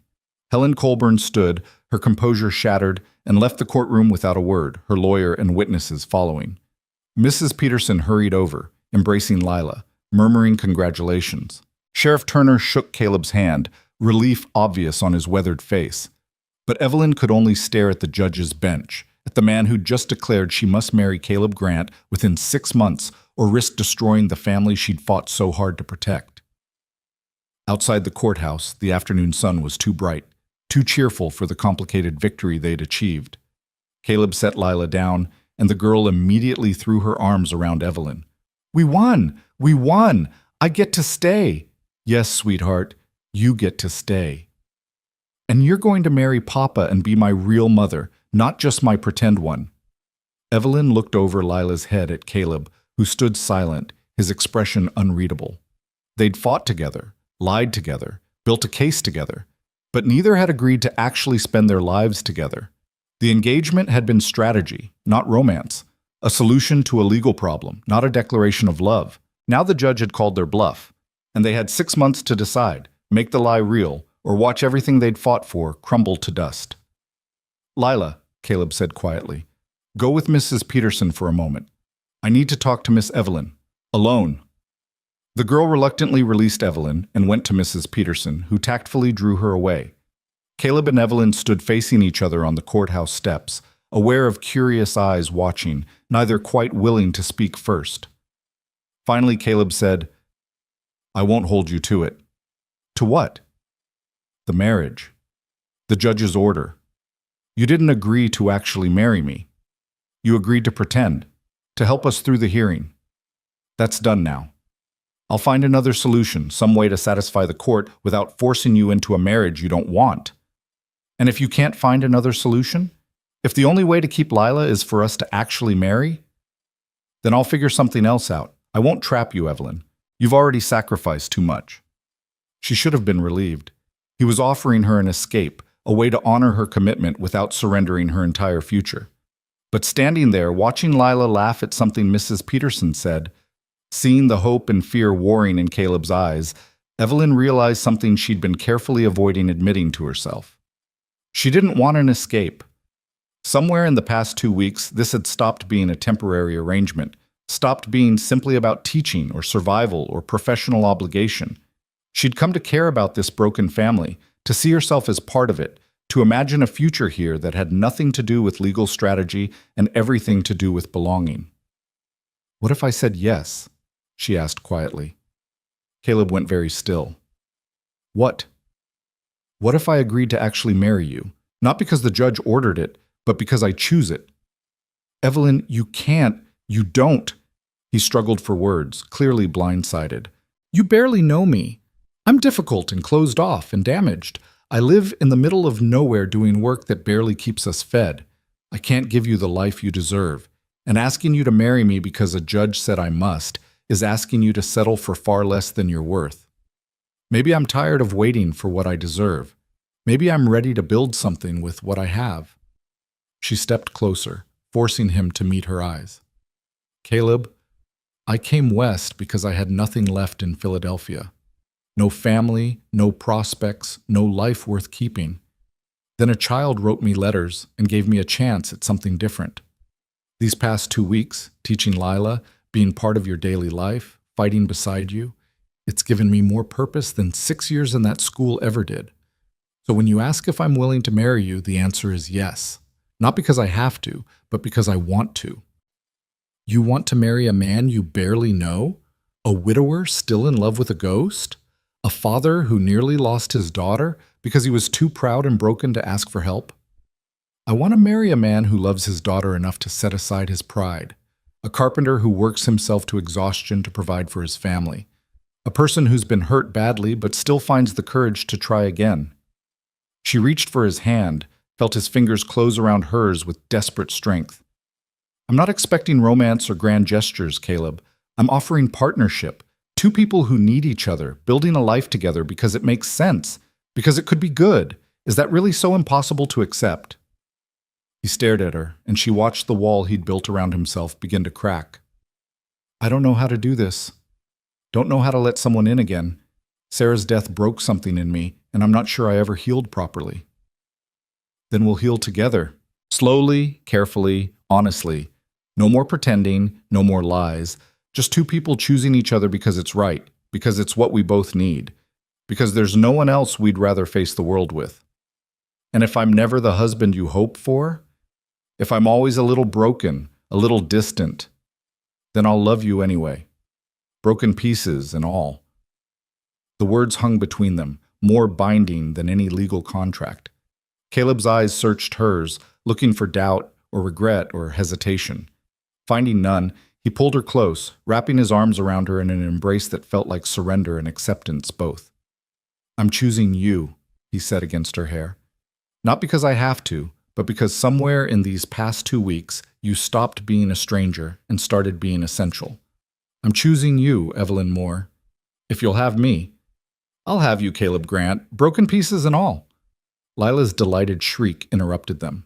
The girl came running, throwing herself at them both, wrapping her arms around them as far as they would reach. Does this mean it's real now? The engagement? You're really going to get married? Caleb and Evelyn looked at each other over Lila's head, and what passed between them now was different from before. Not strategy or convenience, but genuine choice, genuine hope. Yes, they said together, it's real. Mrs. Peterson was crying openly, wiping her eyes with her handkerchief. Sheriff Turner grinned and shook Caleb's hand again, harder this time, with the enthusiasm of someone witnessing something unexpected and wonderful. Other townspeople who'd witnessed the hearing approached with congratulations, and suddenly they were surrounded by well-wishers, by people celebrating not just the custody victory, but the unlikely romance that had emerged from crisis. That night, back at the cabin, they sat together by the fire, Caleb, Evelyn, and Lila, and talked about the future they would build, not the future forced on them by a judge's order, but the one they were choosing together. Can we have a real wedding? Lila asked, her eyes shining. With flowers and cake and everyone we know? If that's what you want, Caleb said. And there was a softness in his voice Evelyn had never heard before. The walls were coming down, stone by stone, and behind them was a man capable of gentleness, capable of hope, capable of love, if given time to remember how. I want Miss Evelyn to have a beautiful dress, and I want to be there, right in front, watching you promise to love each other forever. Forever is a long time, Evelyn said gently. But you will, won't you? Love each other forever? Caleb reached across the space between them and took Evelyn's hand. I'll try. That's all I can promise. That I'll try every day to be the man you both deserve. And I'll try to be patient while you learn, Evelyn said. To give you space when you need it, to push when you need pushing, to build this marriage day by day instead of expecting perfection immediately. Lila looked between them, satisfaction clear on her young face. I picked right, she announced. When I read all those letters, I knew you were the one, Miss Evelyn. I knew you'd fit with us perfectly. And I was right. Later, after Lila had fallen asleep in her loft, exhausted by emotion and victory both, Caleb walked Evelyn to the barn. The night was cold and clear, stars brilliant overhead, and they moved slowly, neither quite ready to separate. I meant what I said today, Caleb told her, his voice low, about choosing you. But Evelyn, I need you to understand this won't be easy. I'm not easy. I carry a lot of grief, a lot of anger at the world. Some days I'll be distant or difficult or impossible to reach. Some days I'll look at you and see Sarah, and the pain of that will make me withdraw. You need to know what you're agreeing to. I know you're broken, Caleb. So am I. Everyone is, in their own way. But broken things can be mended, and sometimes they're stronger for having been repaired. She stopped, turning to face him fully. I'm not asking you to stop loving Sarah. She gave you Lila, gave you years of happiness before tragedy struck. I'd never ask you to forget her or pretend she didn't matter. I'm only asking you to make room for me alongside those memories, to let me in, slowly, in whatever way you can manage. He touched her face, his rough fingers gentle against her cheek. You're remarkable. Do you know that? Coming all this way for a lie, staying for a child who wasn't yours, fighting for us when you had every reason to leave. I don't know what I did to deserve you walking into our lives, but I'm grateful for it. More grateful than I know how to express. Then express it by letting yourself be happy, by letting Lila see you smile more often, by building a life that honors Sarah's memory without being trapped by it. I'll try. That's all I ask. He kissed her then, tentative and careful, a first kiss that held promise and uncertainty both. When they parted, Evelyn saw something in his eyes that hadn't been there before. Possibility. The faint, fragile beginning of hope. She left him standing in the moonlight and returned to her room in the barn, knowing it wouldn't be her room much longer. Soon she'd move into the cabin properly, would share space and life with this family she'd chosen. The thought was terrifying and wonderful in equal measure. As she prepared for bed, she found herself thinking about that first day on the platform, when no one had come to meet her, when she'd felt so utterly alone and unwanted. If someone had told her then that in 2 weeks she'd be engaged, preparing to fight for a child's custody, building a life in the Wyoming wilderness, she would have thought them insane. But life had a way of surprising you, of taking detours that led to destinations you'd never imagined. She'd come west looking for a future promised by letters. What she'd found instead was a future built on truth and choice and the complicated, messy, beautiful reality of people choosing each other despite every reason not to. Tomorrow would bring new challenges: planning a wedding, continuing Lila's education, negotiating the summer visits with Helen Colburn, learning to live as a family instead of a temporary arrangement. But tonight, for the first time since leaving Philadelphia, Evelyn Moore felt like she'd found her place in the world. Not perfect, not what she'd expected, but real and chosen and hers. Winter came early that year, bringing snow that transformed the clearing into something from a fairy tale. Evelyn woke on a December morning 6 weeks after the hearing to find the world blanketed in white, the pines heavy with it, the air sharp and clean. She'd moved into the cabin 3 weeks earlier, taking the small room that Caleb had partitioned off near the fireplace, giving her privacy while making her officially part of the household. The wedding was planned for Christmas Day, just 2 weeks away. Mrs. Peterson had taken charge of arrangements with the enthusiasm of someone who'd been waiting years to see Caleb Grant rejoin the living. The whole town would attend, she'd declared, and anyone who had opinions about the unconventional courtship could keep them to themselves or stay home. Evelyn rose quietly, careful not to wake Lila in the loft above, and found Caleb already at the stove making coffee. This had become their routine, early morning moments together before the day's demands intruded, a time to talk softly or simply exist in companionable silence. "Morning," he said, pouring her a cup. "Sleep well?" "Well enough. You?" "Better than I have in years." He said it simply, as fact rather than declaration, but Evelyn felt the weight of it. Caleb was changing, slowly opening like a flower, too long in shadow, finally finding sun. He smiled more often now, touched her hand when he passed, sometimes even laughed at Lila's jokes. The walls were coming down, and behind them was a man worth knowing. They drank their coffee by the window, watching the snow fall, and Evelyn thought about how strange it was that 6 months ago she'd been in Philadelphia preparing lessons for girls who didn't want to learn them, never imagining that a child's forged letters would bring her here, to this moment, to this life she was building one quiet morning at a time. "Evelyn," Caleb said, breaking the silence, "I've been thinking about the wedding, about what it means. Having second thoughts?" She kept her voice light, but anxiety flickered in her chest. "No. The opposite, actually." He set down his cup, turning to face her fully. "When we first agreed to this, it was strategy. A way to keep Lila safe. But these past weeks, living with you, watching you with my daughter, learning who you really are, it's become something different for me. Something real." "For me too," she admitted. "I'm not good with words, never have been. But I want you to know that when I stand up in front of that congregation and promise to love you, I'll mean it, not because a judge ordered it, but because somewhere along the way, I started falling for you. The way you challenge me when I'm being stubborn, the way you make Lila laugh, the way you've taken this broken household and made it feel like a home again." He reached for her hand, his calloused palm warm against hers. "I'll never be the romantic hero from one of those novels, but I can promise to honor you, respect you, and do my damnedest to make you happy if you'll let me." Evelyn's throat tightened with emotion. "Caleb Grant, if you'd said something like that 3 months ago when I stepped off that train, I would have thought you impossibly perfect and probably too good to be true. But now I know you, your stubbornness and your grief and your terrible cooking, and I'm choosing you anyway, not despite your flaws, but because they're part of who you are. Because you're real and broken and trying. That's more than I ever hoped for." He kissed her then, slower and deeper than that first tentative kiss outside the barn, and Evelyn felt something settle into place inside her chest. This was right. Imperfect and complicated and born from crisis, but fundamentally right. A sound from the loft made them separate. Lila's sleepy voice drifted down. "Are you two kissing again? Because I'm very happy about it, but I'm also very hungry and would like breakfast." They laughed, the moment broken but not diminished, and Evelyn moved to start breakfast while Caleb went to work in his shop. The morning unfolded with the rhythm they'd established.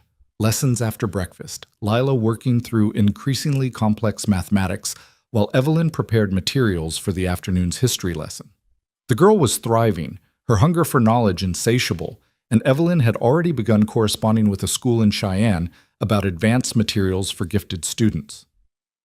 Around mid-morning, they heard horses approaching. Evelyn looked out to see Sheriff Turner and another rider, a woman in an expensive traveling coat, her posture unmistakable even from a distance. Helen Colburn. Evelyn's stomach clenched.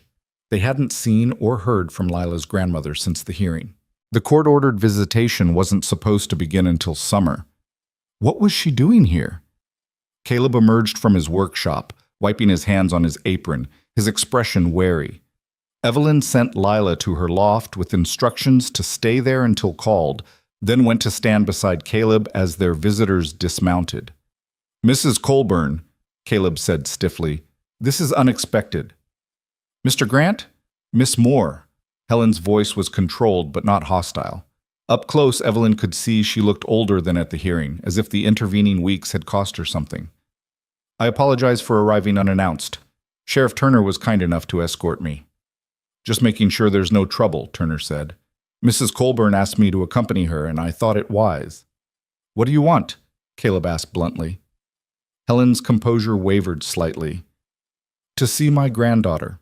Briefly, if you'll permit it. I'm not here to cause problems or challenge the court's ruling. I need to see her. Please." Caleb looked at Evelyn, who shrugged slightly. They couldn't refuse without seeming unreasonable, and the court had granted visitation rights. Better to control the meeting here than have it forced upon them later. "She can come down," Caleb said finally. "But I stay with her the entire time. Those are my terms. I accept them." Evelyn fetched Lila, who descended the ladder with obvious reluctance, staying close to her father's side. Helen stared at the girl with such naked longing that Evelyn felt an unexpected pang of sympathy. Whatever else she was, Helen Colburn was a woman who'd lost her daughter and was looking at a living echo of that loss. "Hello, Lila," Helen said softly. "I'm your grandmother Colburn. We met briefly at the hearing." "I remember."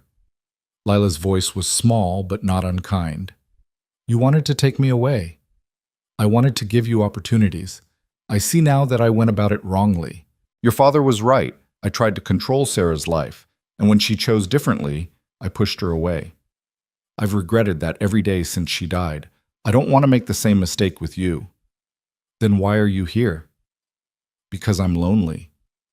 The admission seemed to cost Helen greatly. "Because you're my only connection to the daughter I lost, and I can't bear the thought of never knowing you. Not because I want to take you from your home, but because I hope we might find some way to be part of each other's lives." Lila looked up at Caleb, seeking permission or guidance. He nodded slightly. The girl took a small step forward, still wary but curious. "Mama never talked about you," Lila said. "Papa told me you and Mama didn't agree about things, that you stopped being family before I was born." "That's true, and it was my fault. I valued the wrong things: social position, wealth, control. Your mother valued freedom and love. She was braver than I ever was." Helen's voice shook. "You look so much like her. Same eyes, same determined chin. She used to look at me exactly the way you're looking at me now when she thought I was being unreasonable." "Was she right? Were you being unreasonable?" "Usually, yes." A ghost of a smile crossed Helen's face. "Your mother was quite good at seeing through pretense. I suspect you inherited that trait." "I'm good at lots of things. Miss Evelyn teaches me. I can do multiplication up to 12 times 12, and I know all the capitals of the territories, and I'm reading books about ancient Rome." "That's remarkable. Your mother loved to read too. She could get lost in books for hours." Helen paused, then carefully pulled something from her coat pocket. "I brought you something, if your father permits?" Caleb nodded again, though his posture remained tense. Helen held out a small leather-bound book, its cover worn with age. "This was your mother's journal. She kept it when she was about your age. I thought you might like to read it, to know her through her own words." Lila took the journal reverently, opening it to reveal pages covered in childish handwriting that grew more refined as the entries progressed. She looked up at Helen with something like wonder. "Really? Mama wrote this when she was little like me?" "Yes, she wrote about her dreams, her frustrations with me, her love of horses and storms and stories. I think she'd want you to have it. Thank you. The words were quiet but genuine. Thank you, grandmother. Helen's eyes filled with tears at the name. You're welcome, child. And I want you to know, I won't fight the court's ruling. I won't try to take you from your father, but I hope that perhaps when summer comes, you might consider visiting me in Cheyenne, just for the 2 weeks the judge allowed. I'd like to show you where your mother grew up, tell you stories about her childhood, help you know the part of her history that I represent. Lila looked at Caleb. Papa, would that be okay? The question clearly cost Caleb something, but he answered steadily. If you want to go, I won't stop you. Your grandmother is right. She's part of your history, part of your mother's story. I don't have to like it, but I'll respect it. I'd like to go, Lila said slowly, but only for 2 weeks. And then I come home. This is my home, here with Papa and Miss Evelyn. That doesn't change. I understand. Helen stood, preparing to leave. She looked at Caleb, and some of the aristocratic coldness had melted from her face. Mr. Grant, I misjudged you. I saw a carpenter who'd taken my daughter from her proper place in society, and I couldn't see past my own prejudice to recognize that Sarah chose you because you were what she needed. You gave her happiness I never could. And you're giving my granddaughter something equally precious, freedom to be herself. I'm sorry for trying to take that away. I'm sorry for your loss, Caleb said, and there was genuine sympathy in his voice. Sarah was remarkable. We both loved her. That's common ground, at least. Helen nodded, unable to speak for a moment. Then she turned to Evelyn. Miss Moore, I underestimated you as well. I assumed you were an opportunist taking advantage of Mr. Grant's difficult circumstances. I see now that you genuinely care for this family. I hope you'll be happy together. Thank you, Mrs. Colburn. That means more than you might think. After Helen and Sheriff Turner left, the cabin felt strangely quiet. Lila sat by the fire, reading her mother's childhood journal with careful attention, occasionally laughing at something Sarah had written. Caleb returned to his workshop, but through the window, Evelyn saw him standing motionless at his bench, staring at nothing. She found him there an hour later, still motionless, lost in thought. Caleb? He looked up, and she saw tears on his face, the first she'd ever witnessed from him. She gave Lila Sarah's journal, the one I didn't even know existed. All these years I've tried to keep Sarah's memory alive for our daughter with just my stories, my incomplete picture of who she was. And Helen just gave Lila a piece of her mother I could never provide.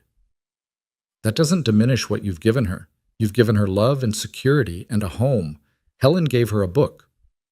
It's not just a book. It's Sarah's voice, Sarah's thoughts, Sarah's childhood preserved in her own handwriting. Lila will read that and know her mother in ways I never could have shown her. He wiped his face roughly. I should be grateful. Grateful. But it also reminds me how much I've lost. How much Lila never got to have. Evelyn moved closer, taking his hands in hers. Sarah's death was a tragedy. Nothing changes that. But Caleb, you've spent 8 years keeping her memory sacred by refusing to fully live yourself. Maybe it's time to honor her differently, by being happy, by loving again, by showing Lila that loss doesn't have to define us forever. I don't know if I can. You're already doing it. Every time you smile at Lila's jokes, every time you kiss me good morning, every time you choose to hope instead of grieve, you're doing it. Sarah's memory doesn't require your misery to remain precious. She'd want you to live, Caleb, truly live, not just survive. He pulled her close, holding her with the desperation of a man learning to let go of old pain. You make it sound simple. It's not simple, it's terrifying. But we'll do it together. They stood like that for a long time, holding each other in the workshop that smelled of wood and varnish and possibility. While outside, the snow continued to fall, and inside the cabin, Lila read her mother's words and learned that grief and joy could coexist, that families could be broken and remade, that love had many forms, and all of them mattered. The days before the wedding passed in a blur of preparation. Mrs. Peterson arrived with a dress she'd commissioned from the finest seamstress in Pine Hollow. Simple cream silk with lace at the collar, far more beautiful than anything Evelyn had ever owned. Lila had a new dress too, pale blue with ribbons, and she practiced walking down the aisle with such seriousness that both adults had to suppress smiles. Caleb worked late into the nights finishing a special project, a hope chest for Evelyn, cedar-lined and beautifully carved with pine branches and songbirds. When he presented it to her 2 days before the wedding, she couldn't speak for the emotion clogging her throat. "It's traditional," he said, almost shy, "for a groom to give his bride something handmade. I wanted you to have something that was just yours, something beautiful that would last." "It's perfect," she managed. "Thank you doesn't seem adequate, but thank you." Christmas Eve arrived cold and clear. The cabin glowed with lamplight and the small decorations they'd made together, pine boughs over the door, candles in the windows. Lila's drawings of snowflakes hung on twine stretched across the rafters. They ate supper together, the three of them, and Evelyn thought about how this was their last evening as not quite a family, how tomorrow everything would be official and binding and real in ways that still made her nervous despite her certainty. After Lila went to bed, Caleb walked Evelyn to her small room, lingering in the doorway. "Last chance to change your mind," he said, trying for levity but unable to quite hide the anxiety beneath. "I'm not changing my mind. Are you?" "No. But I want to make sure you understand what you're agreeing to. I'm not going to suddenly become easy to live with. I'll still have days when the grief catches me sideways, when I'm distant or difficult. I'll still work too much and talk too little and probably forget important occasions. You deserve someone whole and uncomplicated, and that's not me." "I don't want someone whole and uncomplicated. I want you." She reached up, cupping his face in her hands.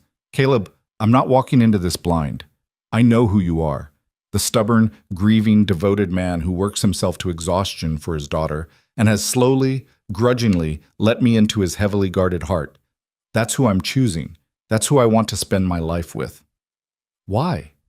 "I still don't understand why you choose this life when you could have so much more. Because this life is mine. Not something handed to me. Not something I fell into by accident, but something I'm actively choosing and building. I spent years in Philadelphia living a life that happened to me, teaching because it was respectable, existing because the alternative was unthinkable. This is the first time I've felt truly alive, truly purposeful. You and Lila didn't rescue me from loneliness. I rescued myself by being brave enough to answer those letters, and then brave enough to stay when everything went wrong. This life is my reward for that courage, and I'm not giving it up." He kissed her then with an intensity that spoke of gratitude and desire and the beginning of love that hadn't quite found words yet. When they parted, his eyes held less fear and more hope than she'd ever seen. "Tomorrow," he said. "Tomorrow," she agreed. Christmas morning dawned brilliant and cold. Evelyn woke before first light, her stomach fluttering with nerves and anticipation. She dressed carefully in the cream silk gown, pinned her hair up with the ivory combs Mrs. Peterson had lent her, and studied her reflection in the small mirror. She looked different somehow, not just dressed for a wedding, but transformed, confident, chosen. Home. The ceremony was scheduled for noon at the small church in Pine Hollow. They arrived early to find the building already filling with townspeople, more than Evelyn had expected, their curiosity or genuine good wishes bringing them out despite the cold. Mrs. Peterson fussed over Lila's ribbons, while Sheriff Turner stood with Caleb near the altar, both men looking uncomfortable in their formal clothes. Then the music started. A simple hymn played on the church's worn piano, and Evelyn walked down the aisle on Mrs. Peterson's arm, her eyes finding Caleb's and holding them. He looked terrified and awed in equal measure, standing rigidly in his wedding suit, and she wanted to laugh and cry simultaneously at how perfectly imperfect this moment was. The minister began the ceremony, his words familiar and strange all at once. Evelyn barely heard them, focused entirely on Caleb's face, watching him struggle with emotion as they repeated their vows. When it came time for him to speak his promises, his voice was rough but steady. "I, Caleb Grant, take you, Evelyn Moore, to be my lawfully wedded wife. I promise to honor you, respect you, and protect you for all the days of my life. I promise to work beside you in building our family and our home. I promise to try, every single day, to be worthy of the gift you've given me by choosing us." Evelyn's own vows came easier, flowing from certainty rather than obligation. "I, Evelyn Moore, take you, Caleb Grant, to be my lawfully wedded husband. I promise to stand beside you in joy and in sorrow. I promise to love your daughter as if she were my own. I promise to be patient with your grief, gentle with your healing, and steadfast in my commitment to the life we're building together." The minister pronounced them married, and when Caleb kissed her, the small church erupted in applause. Lila bounced in her seat, clapping wildly, her face radiant with joy. This was what she'd hoped for, what she'd gambled everything on when she'd written those letters. A family, whole and chosen and real. The celebration afterward at Mrs. Peterson's ranch was simple but warm. Someone had brought a fiddle, and there was dancing despite the limited space. Evelyn found herself passed from partner to partner. Sheriff Turner, then Mr. Harrison the furniture buyer, then even Judge Morrison, who'd come despite having no obligation to attend. "You did well up there," the judge told her as they danced. "Many would have fled when faced with what you encountered. The deception, the custody battle, the forced engagement. You stayed and made something real from it. That takes character." "Or stubbornness," Evelyn said. "Sometimes they're the same thing." He smiled slightly. "I'll be watching Miss Moore. Mrs. Grant, I should say. Making sure that marriage stays genuine, that young Lila continues to thrive. But between you and me, I don't think I'll find any problems. You're good for them, and they're good for you." Later, as the sun began to set and guests started heading home, Lila pulled both Evelyn and Caleb aside with the importance of someone about to make an announcement. "I have presents for you," she declared. "I made them myself." She handed them each a carefully folded piece of paper.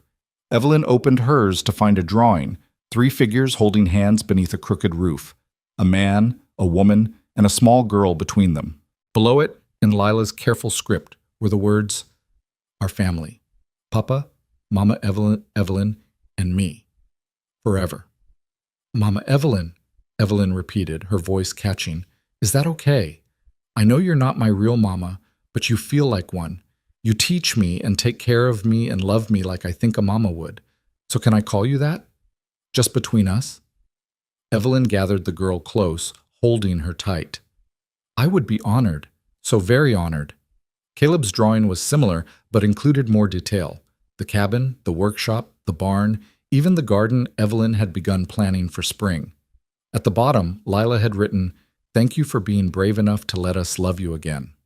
Caleb stared at those words for a long moment, then pulled his daughter into his arms, his face buried in her hair. When he finally looked up, his eyes were wet, but his smile was genuine. The first truly unguarded smile Evelyn had seen from him. "I love you, Lila Bug, and I promise to keep trying to be the father you deserve." "You already are, Papa. You just needed help seeing it." They returned home as the stars emerged, the wagon rattling over frozen ground, the 3 of them bundled together under blankets. Lila fell asleep between them, her head on Evelyn's shoulder, snoring softly. Caleb drove with one arm around his family, and Evelyn thought about how strange and wonderful it was that this exact moment, this exact configuration of people, was now her life, her choice, her future. The cabin was dark when they arrived, but Caleb had arranged for someone to light the lamps beforehand, and warm light spilled from the windows. He carried Lila inside and tucked her into the loft, while Evelyn banked the fire and set water to heat for tea. When he came back down, he found her standing by the window, still in her wedding dress, watching snow begin to fall again. "Mrs. Grant," he said, testing the name, "how does it feel?" "Right. Terrifying, but right." She turned to face him. "How about for you?" "The same. I never thought I'd stand in a church and promise myself to someone again. Never thought I'd want to, but standing there with you today, saying those vows, it felt like coming back to life after years of just existing. That's what we're doing, I think. Learning to live again instead of just survive. All 3 of us."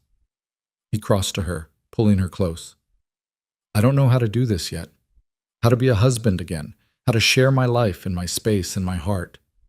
But I want to learn. Will you be patient with me while I figure it out?" "I'll be patient if you'll be patient with me. I've never been a wife or a mother before. I'll make mistakes, misunderstand what you need, probably overstep in my efforts to help. We'll stumble through this together." "Together," he repeated, as if the word was foreign but becoming familiar. "I like the sound of that." They stood by the fire, holding each other while the snow fell and the cabin creaked in the wind, and somewhere above them Lila dreamed of the family she'd wished into existence through sheer force of will and carefully forged letters.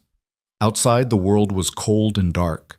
Inside, three people who'd each been broken in their own ways were learning how to fit together, how to build something lasting from fragments of loneliness and hope. The weeks after the wedding settled into a new rhythm. Evelyn moved her few belongings into the main bedroom, the space feeling strange and intimate all at once. Caleb was careful with her at first, almost formal, as if he'd forgotten how to share his life with another adult. But slowly, gradually, they learned each other's patterns and preferences. She discovered he liked his coffee black and strong, that he worked best in silence, that he had nightmares sometimes and woke gasping Sarah's name. He learned that she read before bed every night, that she hummed while cooking, that she needed solitude occasionally to process her thoughts. They had their first argument 3 weeks into the marriage, something insignificant about how to discipline Lila, escalating into deeper issues about authority and respect, and whose voice mattered more in parenting decisions. Evelyn stormed out to the barn, furious and hurt, convinced she'd made a terrible mistake. An hour later, Caleb found her there, sitting in the hay with her arms wrapped around her knees. "I'm not good at this," he said without preamble, "at sharing decisions, at compromising. I've been alone so long that having someone question my judgment feels like an attack, even when I know it isn't. I'm not trying to undermine you, I'm trying to be a partner. I know, and I'm trying to let you, but Sarah and we had years to learn how to work together. You and I have had weeks. It's going to take time. I don't want to fight with you, Caleb. I don't want to fight with you either, but we probably will, sometimes. That's what people do when they care enough to disagree."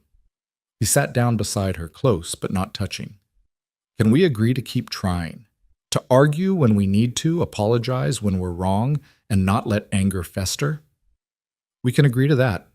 They went back to the cabin together, and that night, lying in the darkness, Caleb told her stories about Sarah, how they'd met, what she'd loved, how she'd died.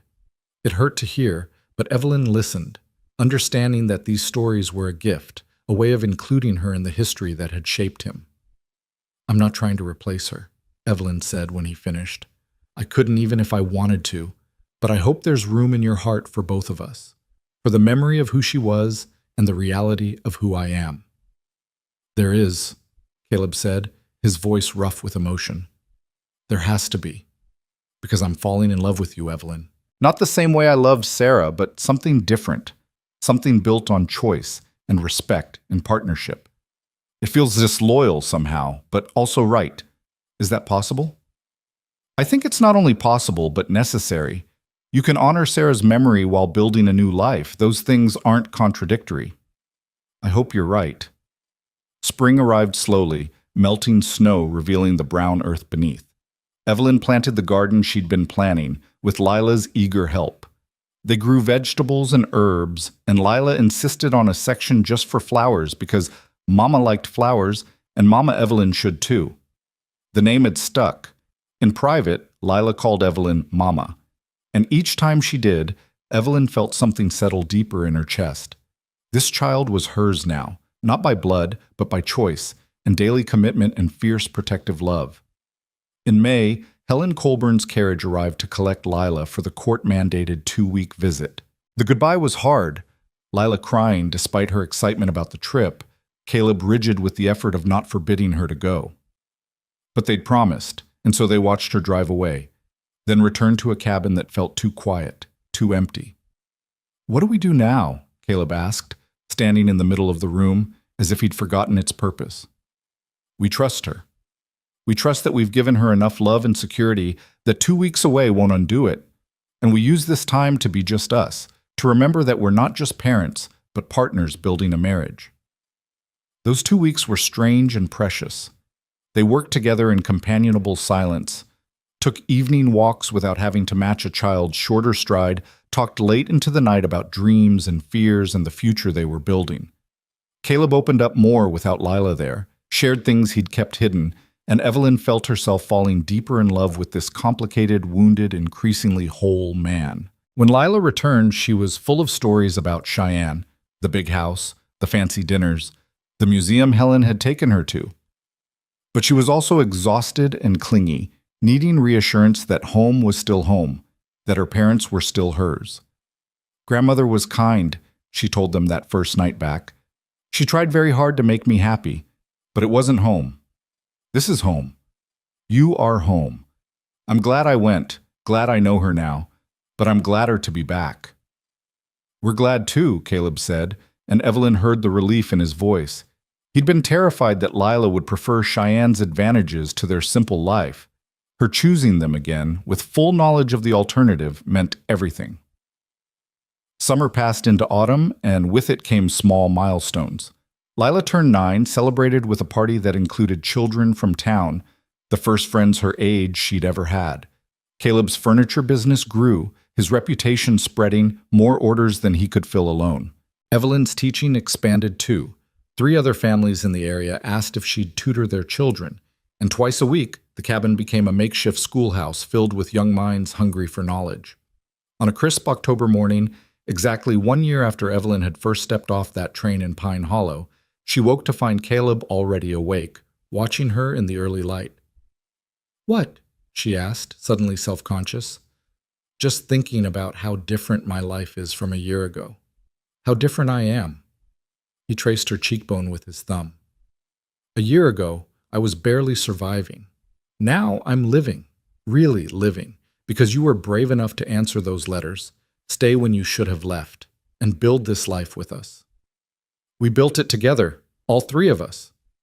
"True, but you were the catalyst, the one who forced change when we'd have stayed frozen in grief and isolation."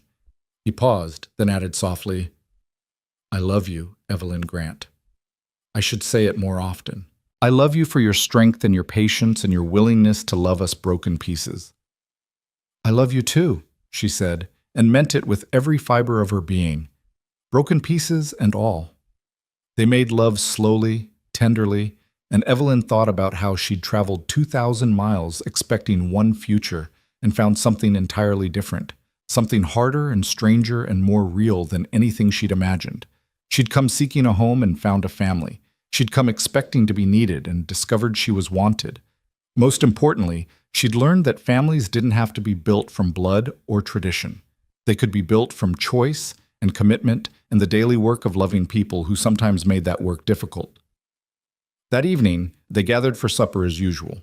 But before they ate, Lila presented them with something she'd been working on, a story written in her careful script about a girl brave enough to write a letter and a woman brave enough to answer it. "It's for you, Mama Evelyn," Lila said, handing over the carefully bound pages. "The story of how you became my mother, how we became a family." Evelyn read it aloud while Caleb listened, his hand covering hers on the table. The story was simple but true, capturing the fear and hope and desperate gamble that had brought them together. When she finished, her voice was thick with emotion. "It's perfect, sweetheart. Absolutely perfect. Will you keep it forever, so we always remember how we started?" "I'll keep it forever," Evelyn promised. "And someday, when you're grown with children of your own, you can tell them this story, about how your father was brave enough to let love in again, about how a child's courage brought 3 lonely people together, about how families aren't always born, sometimes they're chosen." After Lila went to bed, Evelyn found Caleb in the workshop, standing before a partially finished piece, a dining table, larger than the one they had, meant to seat 6 instead of 3. "Planning for the future?" she asked. "Hoping for it, at least. Thought maybe someday we'd need more room, for guests, or other reasons." He glanced at her, suddenly shy. "If you wanted, more children, I mean. I know we haven't discussed it, and I'd understand if you didn't—" "I'd want that," Evelyn interrupted softly. "Not right away, perhaps. But someday. Brothers or sisters for Lila. More love in this house that's already so full of it." He pulled her close, and they stood together in the wood-scented workshop, while outside the stars emerged and inside the cabin their daughter slept safely in her loft, dreaming of the family she'd written into existence through nothing more than hope and ink and impossible courage. Above the workbench, tacked to the wall where Caleb could see it every day, hung Lila's drawing, 3 figures holding hands beneath a crooked roof. Not perfect, but chosen. Not blood, but family. Not the life any of them had planned, but the life they'd built together through trial and error and the stubborn refusal to give up on each other. And in the cabin, tucked into Evelyn's hope chest beside her wedding dress and her mother's cameo, rested those original letters, the ones that had started everything. Lies that had become truth. Deception that had led to love. Words that had carried a lonely teacher across a continent to find, in the unlikeliest of places, exactly where she belonged. Home wasn't a place she'd come to. It was a family she'd chosen, and who had chosen her in return. And that, Evelyn thought as she stood in her husband's arms, surrounded by wood shavings and lamplight and the quiet sounds of their sleeping daughter, that was the truest kind of home there was.